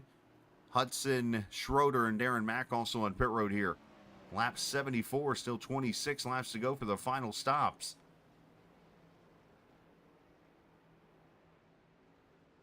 Kevin, I've lost my mojo. When will the leaders pit? Yes, now. Here they come. Here they are. Yep, all of them, the entire group, all the way back to 8th hitting pit road. Travis Gilbert, the pole sitter, obviously outside lane. He knows he's got the first pit stall. He's got nothing to worry about. Joe Wells in the bottom. Obviously a good pit starting spot. That's exactly how you do it right there. Just don't want to overslide your pit stall right into his marks. 4 tires and fuel for everybody. Here comes the second group. This should mean pretty much everybody's come to pit road that has a shot. And Daniel Giroux with a 2-tire stop going to get out there in front. So I like the play there by the West Coast driver. Going to jump out in front of this pack of cars. And unfortunately, he might have had too good of a stop. Yeah, you can see him slowing up for Gilbert. He's like, let me whoa up here. And Gilbert's going to go around him here, I think. I see what he was doing, and I like it. Because, you know, when you have too good of a pit stop, you're out there on your own. You're going to get trained. So back off the gas there in the corner. Let the pack catch you. So now you're a part of it. That was a smart move by the 92 car. And you could see those 4 cars, they all pretty much running under a blanket. The 5th car slots in behind them, and at risk are a couple of the cars behind them. Looking at the Thorndike and number 13 of Thorndike and 93 of Johnson, but I think they've got enough of a draft. The one that's going to lose out here is Andrew Moore Jr. He has lost the draft, and the 77 is one of those drivers we talked about. Unfortunately for him, he needs a caution now. Yeah, and you see the field is pretty much all spread out now again. And this time, it's infuriating. Yes. Yeah, when you start, this is the point Andrew Moore is probably saying some adult words to himself right now. And it's just like, there's nothing you can do. As Giroux takes the lead, Gilbert shuffles back to the bottom. I think he just pulled the Denny Hamlin move I was talking about. The hopscotch move or whatever it's called. There's a name for it. I can't remember. Yeah, there's something about driving down the slope of the banking that actually helps you build speed in some of those moves. And now's the time to use your bag of tricks to get your track position. When you're running sixth, seventh in this line and you think, well, I'm going to get to the end, I'm going to make your move. He'll be falling back here. Now all of a sudden. Yeah. Sure what that was all about. To answer your question, though, real quickly, to why you would roll down the banking like that? Gravity pulls down, right? Yeah. Go down the banking. You just pick up 2 to 3 miles an hour driving down the banking. Problem is you got to make sure you have the car handling, or else it doesn't want to drive down the banking too quickly. I'm curious as to what the situation was for Gilbert, why he pulled out a line there. He was leading the pack. I don't know. Did he not take enough fuel? That's the question. That would be the only logical answer to wanting to ride in the back and save fuel. Have to see if he's kind of breathing the throttle or something. Which then, I have to ask the $1 million question. Does he have an app that he uses? Because I know the iRacing auto fuel sometimes can be very hectic and actually not fill you up all the way if you don't have it set up right or if it has a glitch. I've heard issues with Race Labs in the past on this, so that could be what's going on. And Gilbert fell to the back so he can just kind of ride. But the thing about this car is if he's trying to blip the throttle and slow down, once again, you don't want to be the last car in line. Now, he might have this car behind him that they just put a lap on that could help him stay up there in the pack, and that being the 34, by the way, who they just put another lap down to Tommy Rogers. Tommy's going to be that last car. So now this definitely helps Travis, if he is in a fuel situation, save up here. Yeah, to explain what happens, the draft in that stack falls all the way back to some of the drivers. They can run half throttle coming off the corner and still stay right on the back bumper of the car in front of them and save fuel in the back. So that would be the logical explanation for why Gilbert went to the back. Maybe he also just didn't want to be in the front and get shoved and spun, so it could also be a defensive move. So here's the one thing I am seeing, though. Let's, I want to go to a special shot that I have here at the Daytona cameras. Look at the front end of that 12. You see the nose damage. So what they probably aren't seeing right now is there is a little bit of a parachute on this 12 right now. And as I look back here at these other cars, the only thing that's keeping them from really losing much time to another pack is the fact that there isn't really another pack anymore. We've got, Andrew Moore running by himself right now. You got Eddie Rorty and Krishan Elliott, a pack of 2, and then you got a pack of 3, another pack of 3, a single car, and then another pack of 3 a lap down. So there's not that big pack right now, or else you could see where maybe this simple right here could hold the draft up, because he's getting a lot more drag now to that front end.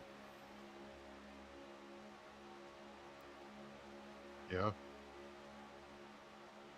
But yeah, it's go time now for some of these drivers. They're seeing the laps tick off. When you get inside of 20, that's almost like 50 to go in a conventional race where you say, okay, now it's time to go. No saving anything. These drivers with 20 to go on a plate track, they know that now's the time to start sizing up the competition and figure out what's your move. Stephen Melnick goes a lap down now in this one car in the 17th position, and to a point you're kind of limited here too, because you've gone green now for over 75 laps that you've been green almost in this race. You've got the pack so spread out, so I think right now more than anything, Kevin, you can be patient for a lot more laps still, because it's such a small pack and only 8 cars can go. That's what you don't want to do. Hickelsimmer being defensive there, throws a little bit of a block, and that checked everybody up. Don't wad them up, boys.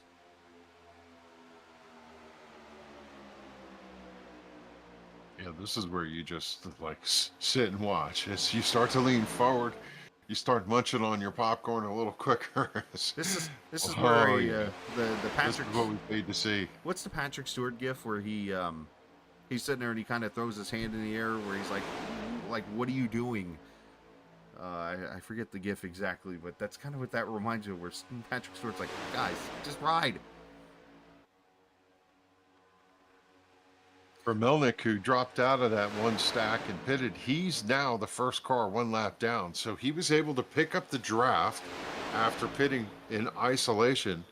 And somewhere along the line, he ended up blending into the front stack. So for him in the number one, well, he's obviously a lap down. This is a best case scenario, because if the yellow comes out, he's the lucky dog. He is a lucky dog, and here's something I want to throw out there, and this is only because these two know each other from another league and race together, and they've come over here together. That 1 and 92 are friends, and I'm not sure if they're teammates in this league, but they are definitely friends. So Daniel Giroux just picked up a friend, basically, in that one car.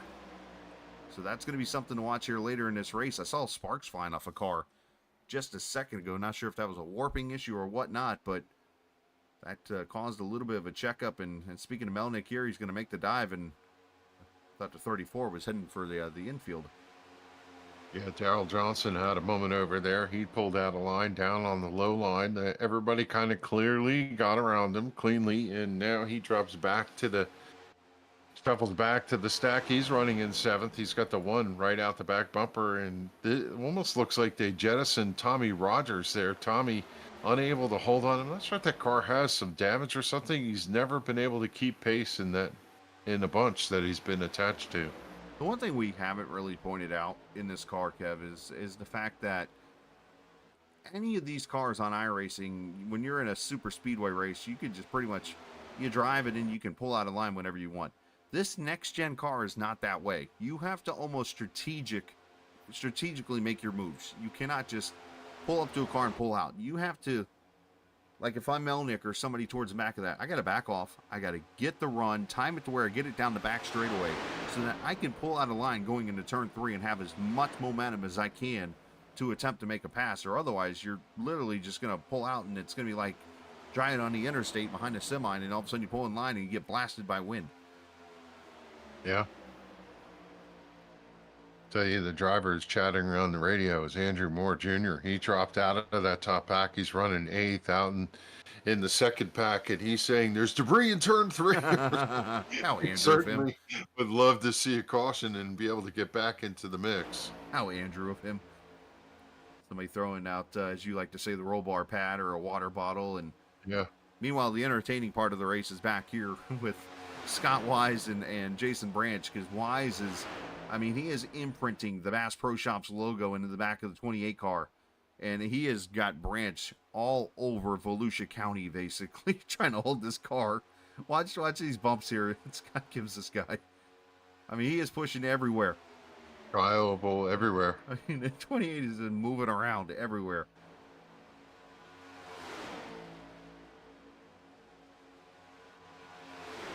That's crazy to see, but yeah, these guys are, see, doing the math, we're 24 seconds back, so they're Oh yeah. Easy. You think that you need a caution? Sometimes you can make one. You think the bug on that 28 is scared? Because I just realized that's a bug on the side of his car. Yeah. I mean, Scott's after a while, you get used to it. You look in the mirror, you see him coming, you hold the line. When you tap the whatever direction the car wobbles to, you steer into it. And you're like, okay, I got it now. Keep coming. It's when the car moves all the way left, right, and comes up and hooks you in the corner that you go, no, that's not going to work. How weird is this for me to say that Scott has the bug car swatting flies? Swatting flies, yeah, that's apropos, no doubt. So 7 cars in the lead pack here. Andrew Moore's all of 8. Somehow Andrew Moore's hung on. That's because he's at the lead of this other pack that has, unfortunately, a lot of lap cars in it. But he's held on to about 7.5 seconds, make that 8 seconds back. So if this pack here can somehow work together, you could be seeing Andrew Moore slide up here in a battle for the lead amongst a whole bunch of lap cars.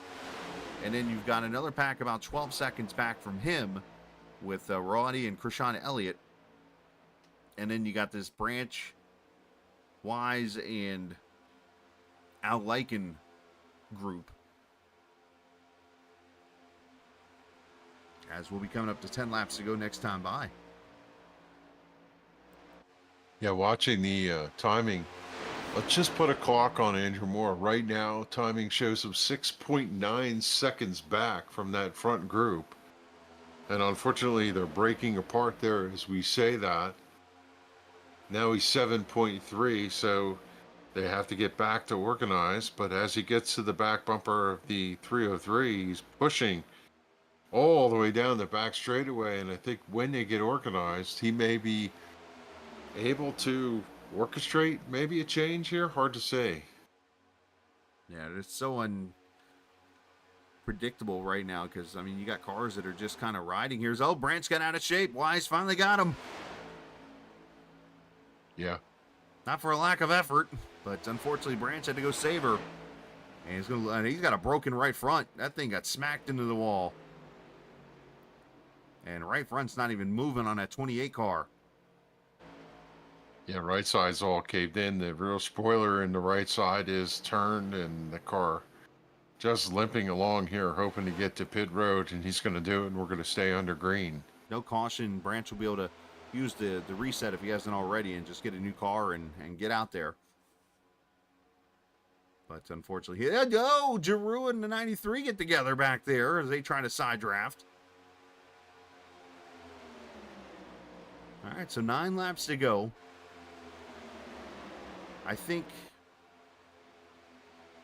as you see the 93 pulling out of the line, is it, what would you say, Kev? Is it Thorndike in the 13 or is it the 39 that has to make that first move? Because I feel like you have to be in the middle of the pack and have some help to maybe make that move to get after the 3 car here. Yeah, and in a Denny Hamlin-esque style for Johnson, he's showing that he's willing to pull down. He's just hoping that when he pulls down, somebody's looking in the rearview mirror and is going to go with him and will make it, you know, a way to run from the back. And unfortunately, as he continues to do that, he slots himself in 7th, but the 8th car in line, and now he's waiting for someone else to make the move. And, you know, that's the only way you're going to win this race if you're out in the back of that stack. One thing I will say here is we talked a little bit ago about the 1 and 92 working together. When Johnson tried to make that pass, he did fall behind Melnick. So now the 1 and 92 are together. So that, I think, allows the 92 now to maybe make that move. And I'm sure they're in the same, let me pick down here, see if they're in the same Discord together. They likely are. And if they are, that would mean that more than likely they're going to work together and say, hey, yep, they're in the same XTI chat. So you're going to hear Giroux probably say, hey, go now. And that's when you can see him and Melnick maybe make the move. And that could be the crew that makes it. You see Melnick falling back here to the back of the 93. He's going to get a push. So watch for the 92 maybe to fall off the back bumper of Shane Ward. And when he does, that could be when the move comes. Yeah, and if you're watching what Andrew Moore is doing, he has cut that distance down a little bit. He's now within 6 seconds of the leader, but it's a little too late. I think there's not probably enough time for him to run that front group down. Yeah, amazing race here tonight. 1 caution so far. We've had 2 green flag pit stop rounds, and now coming home here in race number 1 tonight of the second series of 4 in the Masters of the Draft. For those who don't know, basically 6 different series, if you will, of cars that they run for 4 races. So it's like I talk about Mario Kart a lot. Remember, if you remember the game back in the day, you always had 4 races in a cup: Mushroom Cup, Flower Cup, and so on and so forth. Same kind of thing with different cars, and that's what we have here going on. Tonight, race number 1 of the second series. Joe Wells, who leads this race, is in the wall. Goes Melnick. He in the 93 just got hooked. And yeah, this is really going to hurt Johnson the most, as he's going to drop off and lose that lead pack. These two need to get tandem up and start pushing now. As 5 laps to go, Giroux just lost his. Giroux just lost his tag team partner. Now Drew might need to work with Thorndike. I know obviously you're going to have the 3 working together with the 22. Not sure about the 12. I think the 39, obviously, you're going to see him probably work with the 3. Yeah, Johnson's way off the pace now. As a matter of fact, yeah, he and unfortunately the 1 are off the pace. So Mel, as you see, look, here's the 92 starting to fall off now. Don't get too far back. To latch on here and not lose this draft. I think he's got enough draft there. He's only about a car length back that he's able to hold on to it. But that was a moment where, you know, when you're in that situation, Chris, and you're looking at the windshield, you're pushing the gas pedal through the firewall. You know, Just like, come on. Catch the draft. Come on. Stand on it, Schroeder. He's going to build a run out and back. Not only is he going to be able to keep with the draft,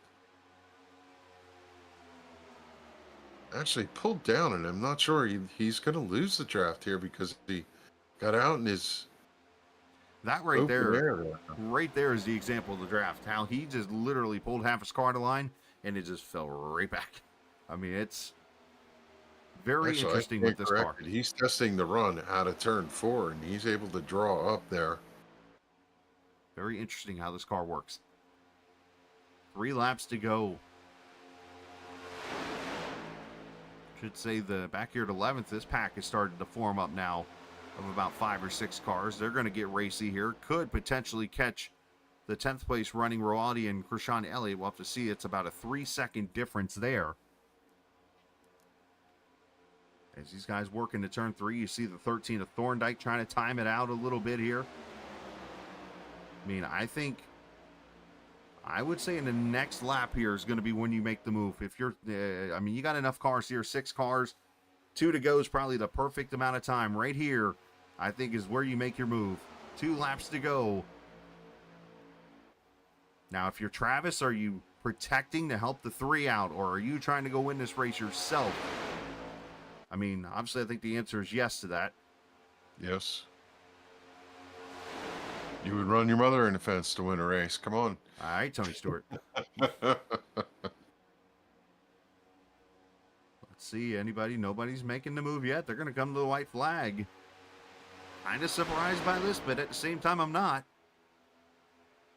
Yeah, I was looking to see if anybody would hold back here in turn 3 and 4 and see if they could develop that energy to get a run. Like we saw the 92 test earlier. Here we go. White flag, final lap here in Daytona. Who is going to the Vet to Track victory lane here tonight? First move being made. It is the 39 outside, but here comes Thorndike to the bottom side with Drew. He's got a pretty good run as Wells goes down the block.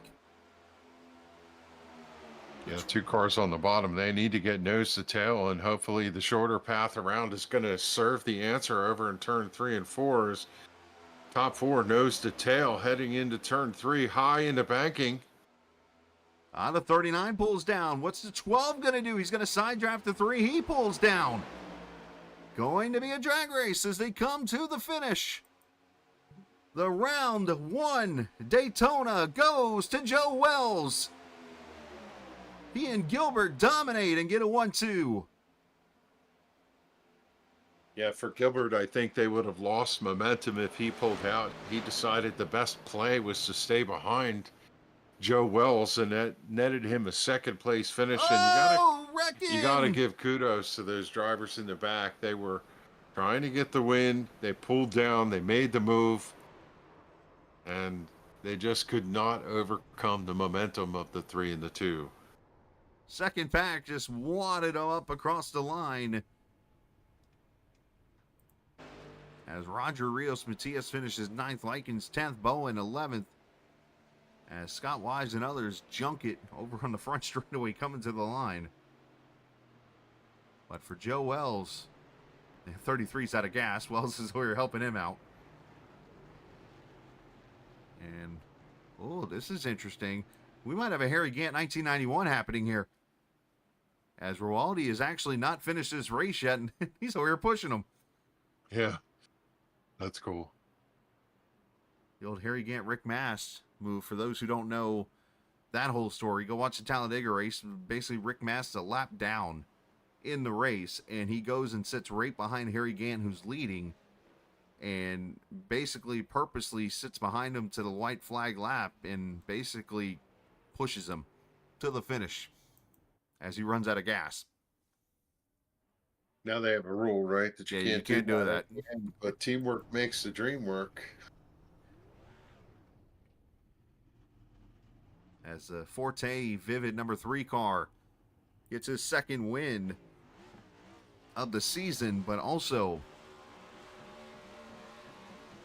sorry, let me correct that. Actually, it's his first win of the season. He had not won a race, but finished in the top 5 in 3 of the 4 races last season in that first series of 4. And now tonight gets that first win and becomes the 5th different winner in 5 races in the series here tonight. So congratulations to Joe Wells, Travis Gilbert, Dylan Picklesimmer. They are the top 3 finishers here tonight. As Joe celebrates in that 3 car.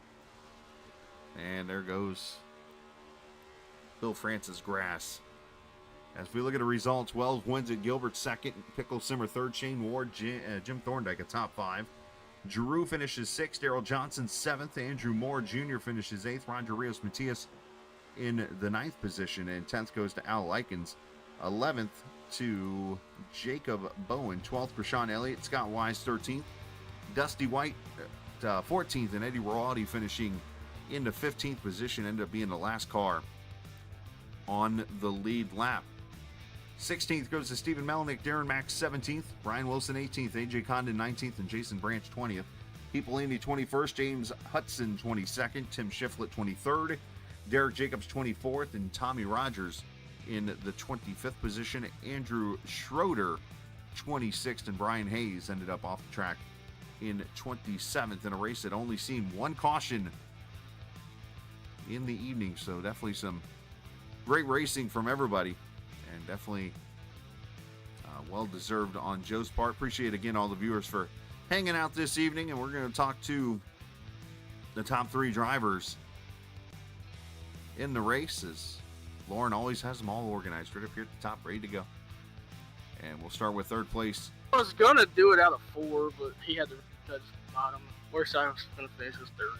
It is what it is. As you see, the guys down on pit road are kind of talking about the run there. And Dylan, we overheard you say there you were going to make the move there out of turn 4. You tried to get the side draft, and just maybe a little too late with these next-gen cars can always be tricky, but a 3rd place finish for you. Yeah, man, that was a lot of fun. I knew I was not going to win the race because there are so many of the G Lightning guys up there. They did really good tonight. They've been doing awesome all season working together. But I was going to do it out of 4, but I saw the 39 go low, so I was like, yeah, it's probably my best chance. So I went down there at the top to win. So I was happy with 3rd. It was either 3rd or 2nd tonight. Lots of great effort on your end, a great way to start the season, too. Yeah, it's been a rough season for me. That block was not good for me in the trucks, but finally got a different car and was able to keep it up front, and it was a clean, fun race, man. How big is it to start the season off with a great run, knowing that you have a couple of wild cards coming up here these next 2 weeks? It's good. It's good to finally get a good points day. I just need my teammates up here so we can dominate like they do, but we just haven't all been able to work together yet, but we'll get it settled in the next couple weeks. Well, great job tonight, and send some shout-outs to whoever you like to. My wife, shout out to her, and then my mom, my dad, my teammates, Darrell Johnson. Sam Taylor couldn't be here tonight because he's without power in North Carolina. Deal. Yeah, and then my other buddy, Al Likens, got Dusty White, and James Hudson too. And that's all I got, man. And thank you for putting on the broadcast. We really appreciate it. And Scott and Lauren, they do a good job with this league, so I appreciate you. It's good to finally get me a broadcast. I'm going to win one this year. Just wait. I like the positivity, man. Dylan, nice job tonight, bud. Yep, thanks, man. Absolutely. Dylan Picklesimmer, the 3rd place finisher here tonight. And what do you say? You want to talk to 2nd place there, Kev? Sure. Shoot him. All right, let's let Kevin talk to Travis Gilbert, who gets a 2nd place finish. Yeah, I'm going to step over here with the driver of the VetuTrack Ford. Pretty solid night here, Travis. You finished Second, led a bunch of laps, good pit strategy, put yourself in play, but it looked out of turn 4 that you were committed to stay on the back bumper of the 3. Was there anything you could have done to try and get the win? Oh yeah, that was my teammate Joe Wells. We dominated this race, won 1-2 in both stages, and then the end of the race, and we qualified on the pole. So as a team, we did everything we could do and dominated this. There might have been a couple people that might have got a lap led on us, but once we got to the high side, I don't think there was anybody that could beat us on the bottom, and we controlled the race from that point. So I knew that the 12 of Dylan Picklesheimer wasn't going to be happy with finishing second, and I told Joe that that wasn't a smart move, but it was good for us. So that if he went to the bottom, that I was committed to pushing him. The only thing I would have did different is if I would have been behind Joe coming off of turn 4 instead of Dylan getting into turn 3, then we would have made it a race. But otherwise, I'm really happy for the G Lightning motors. We performed, we showed up, showcased, and I think we flexed our muscles and we knocked this out of the ballpark. Yeah, you got to be happy with the second place finish. Talk about driving out of the windshield and driving with the mirror. There's a lot of that goes on. And did you have any nervous moments here tonight? Man, I've been doing this for a long, long time. I've been doing this since like '99 when freaking on N64. So no, and actually the funny part is, as much as I'm driving out my windshield, I'm driving all my teammates' cars for them too. If you watch the race and the broadcast, when they would get a run on the bottom, I would navigate our line down to side draft them, and then I was the one. You could call me the navigator / GPS at 200 mile an hour for my teammates at GLM, and you can see there was, I don't know how many laps that other teams led, but it can't be that many. So I think we really flexed our muscles for GLM. Talk about your pit stops and pit lap number 74. You were flawless pit wise. We saw one of the cars get out and drop back. We saw you drop back 2 at one point. Take us through a couple of those situations from the pit strategy. You were out front and dropped all the way to the back of the stack. What was that about? Yeah, it's just about getting. I'd much rather be on the attack than a defensive, and as the leader, I have the teammate of Joe Wells, and I feel like I'm one of the better pushers and better restrictor plate racers in the world. I don't want to be cocky or arrogant, but I prove it over and over again, and I backed up and got a run and got to my teammate eventually. And then once we got there, I knew once I was pushing Joe or got Dylan up there, because Dylan runs in different leagues with us and he knows what's up.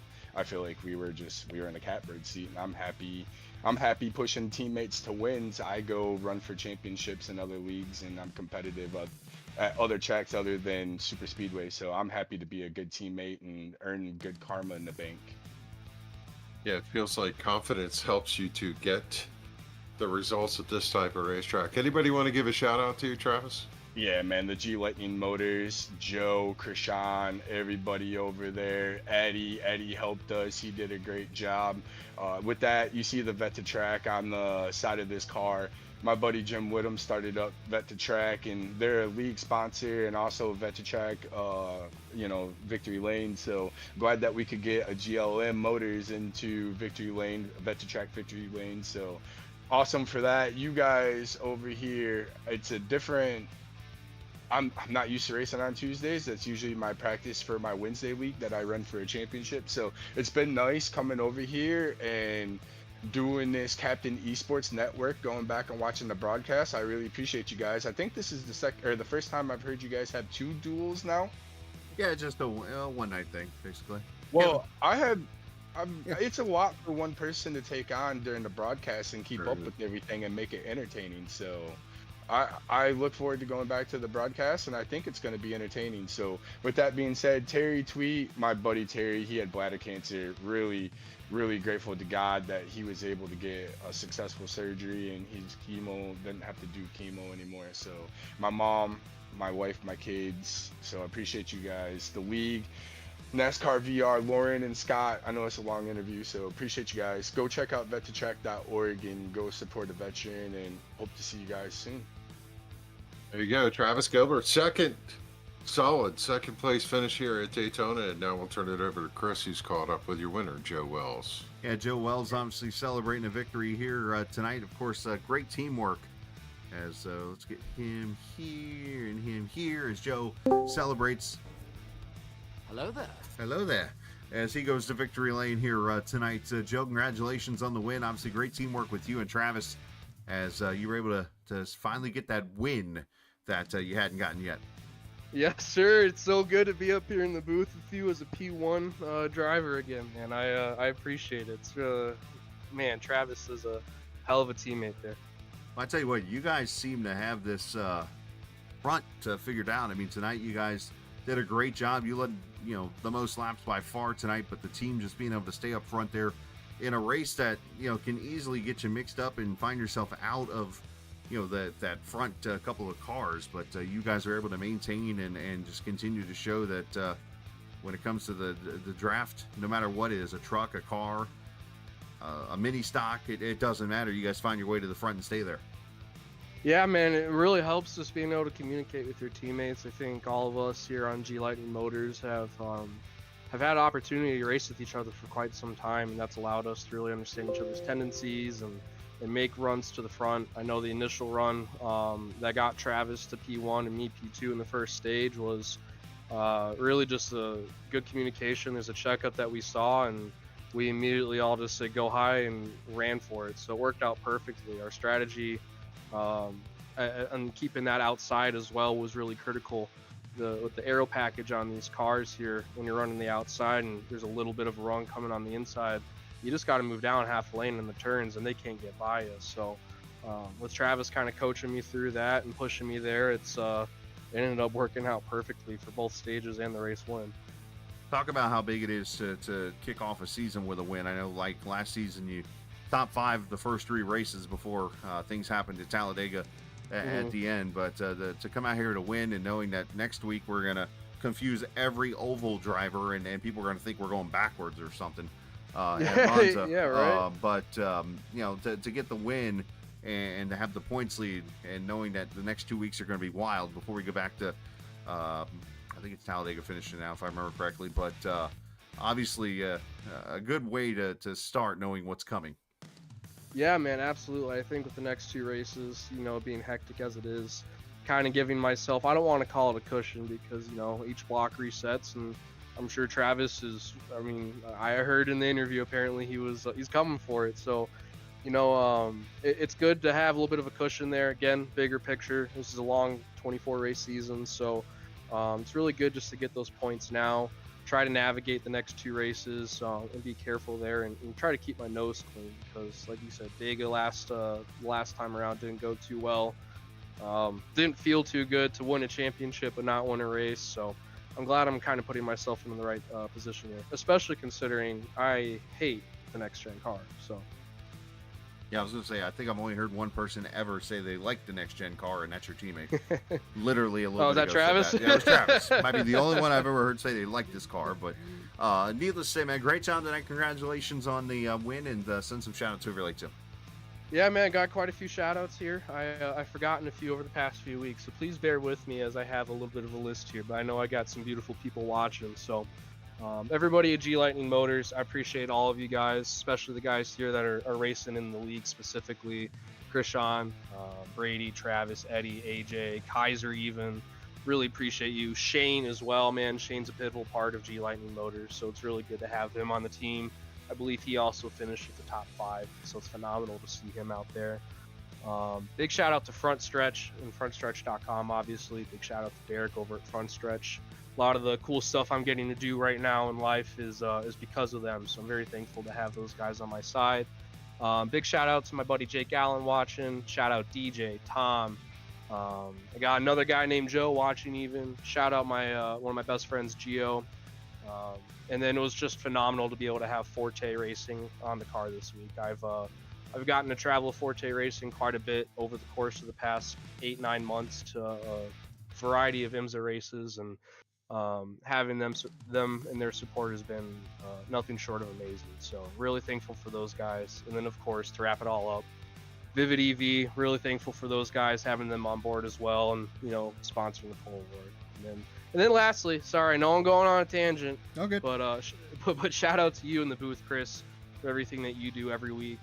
Big shout out to Lauren and Scott for putting on the league, putting on the practices, making sure everyone gets what they need. I appreciate it all. So thank you guys so much. I appreciate everything.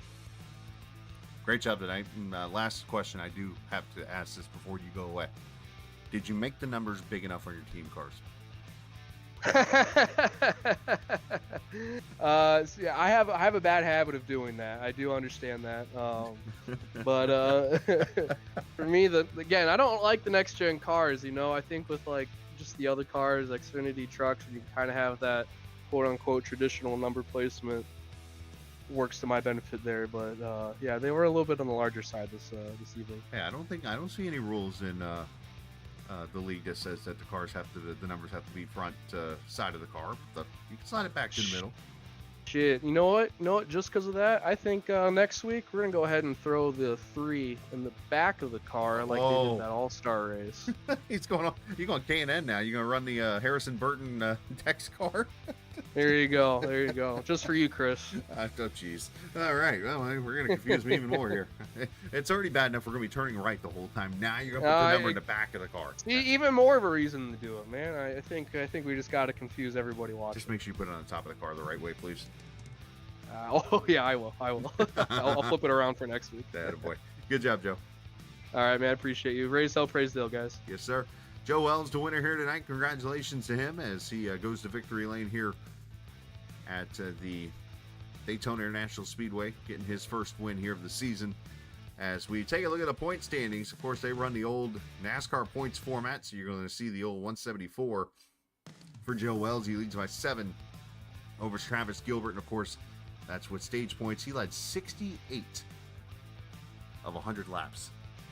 Him and Travis Gilbert led 86 of 100 laps.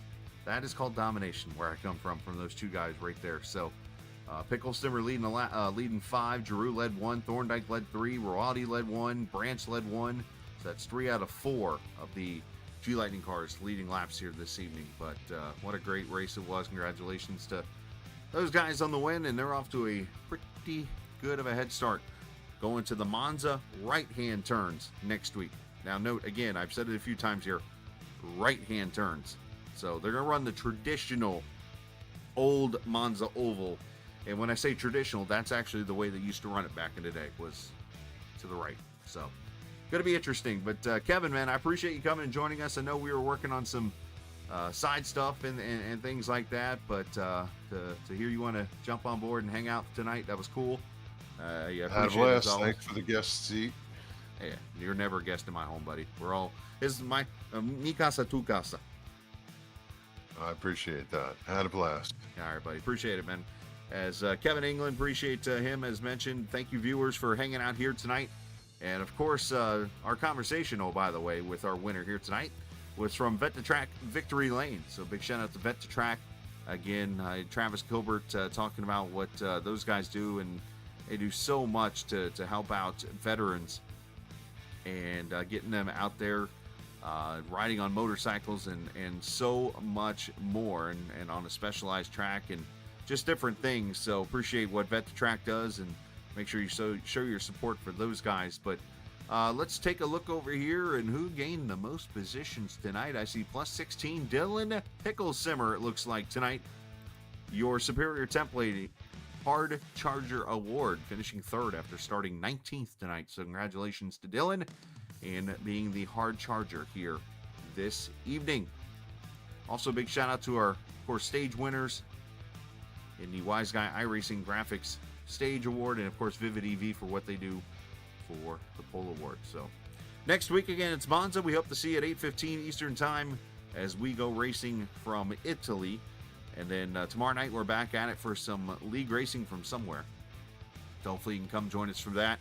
And a reminder again, if you get an opportunity to, please donate to the American Red Cross. Help out those who are victims. You heard, was it Dylan, I think, mentioned one of their drivers not able to make it tonight because they have no power. There's issues in North Carolina. And when I say there's issues, that's an understatement. So this is our chance to help out. I saw a tweet from Caitlin Vincey, of course, of Fox, mentioned her and her husband have her and her husband Blake Harris, by the way, who's the crew chief for Alex Bowman, have a home, Airbnb that is out. I forget what the town's called, the one that unfortunately got wiped out but they have a home that is in the mountains, and there's a guest family in that house that is trapped because there's no way to get off of that road because the road's collapsed. So that's just one of many examples of families having issues out there. So show your support, help out the American Red Cross and any buddy that's raising money or getting supplies and so on and so forth. Help those people out there in the Tennessee, North Carolina area. They took a very bad hit there, unfortunately, last weekend. So let's head out. We'll see you tomorrow night. Always remember, this isn't just a game. It's iRacing. See you.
This copyrighted broadcast may not be reproduced, reused, or retransmitted in any form without the authorized written consent of Captain eSports Network. Captain would like to thank all of his loyal fans for your continued support, and he hopes you enjoyed today's broadcast. The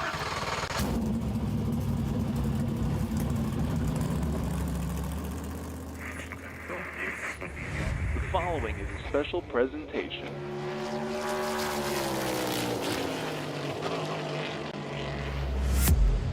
From the Captain eSports Network.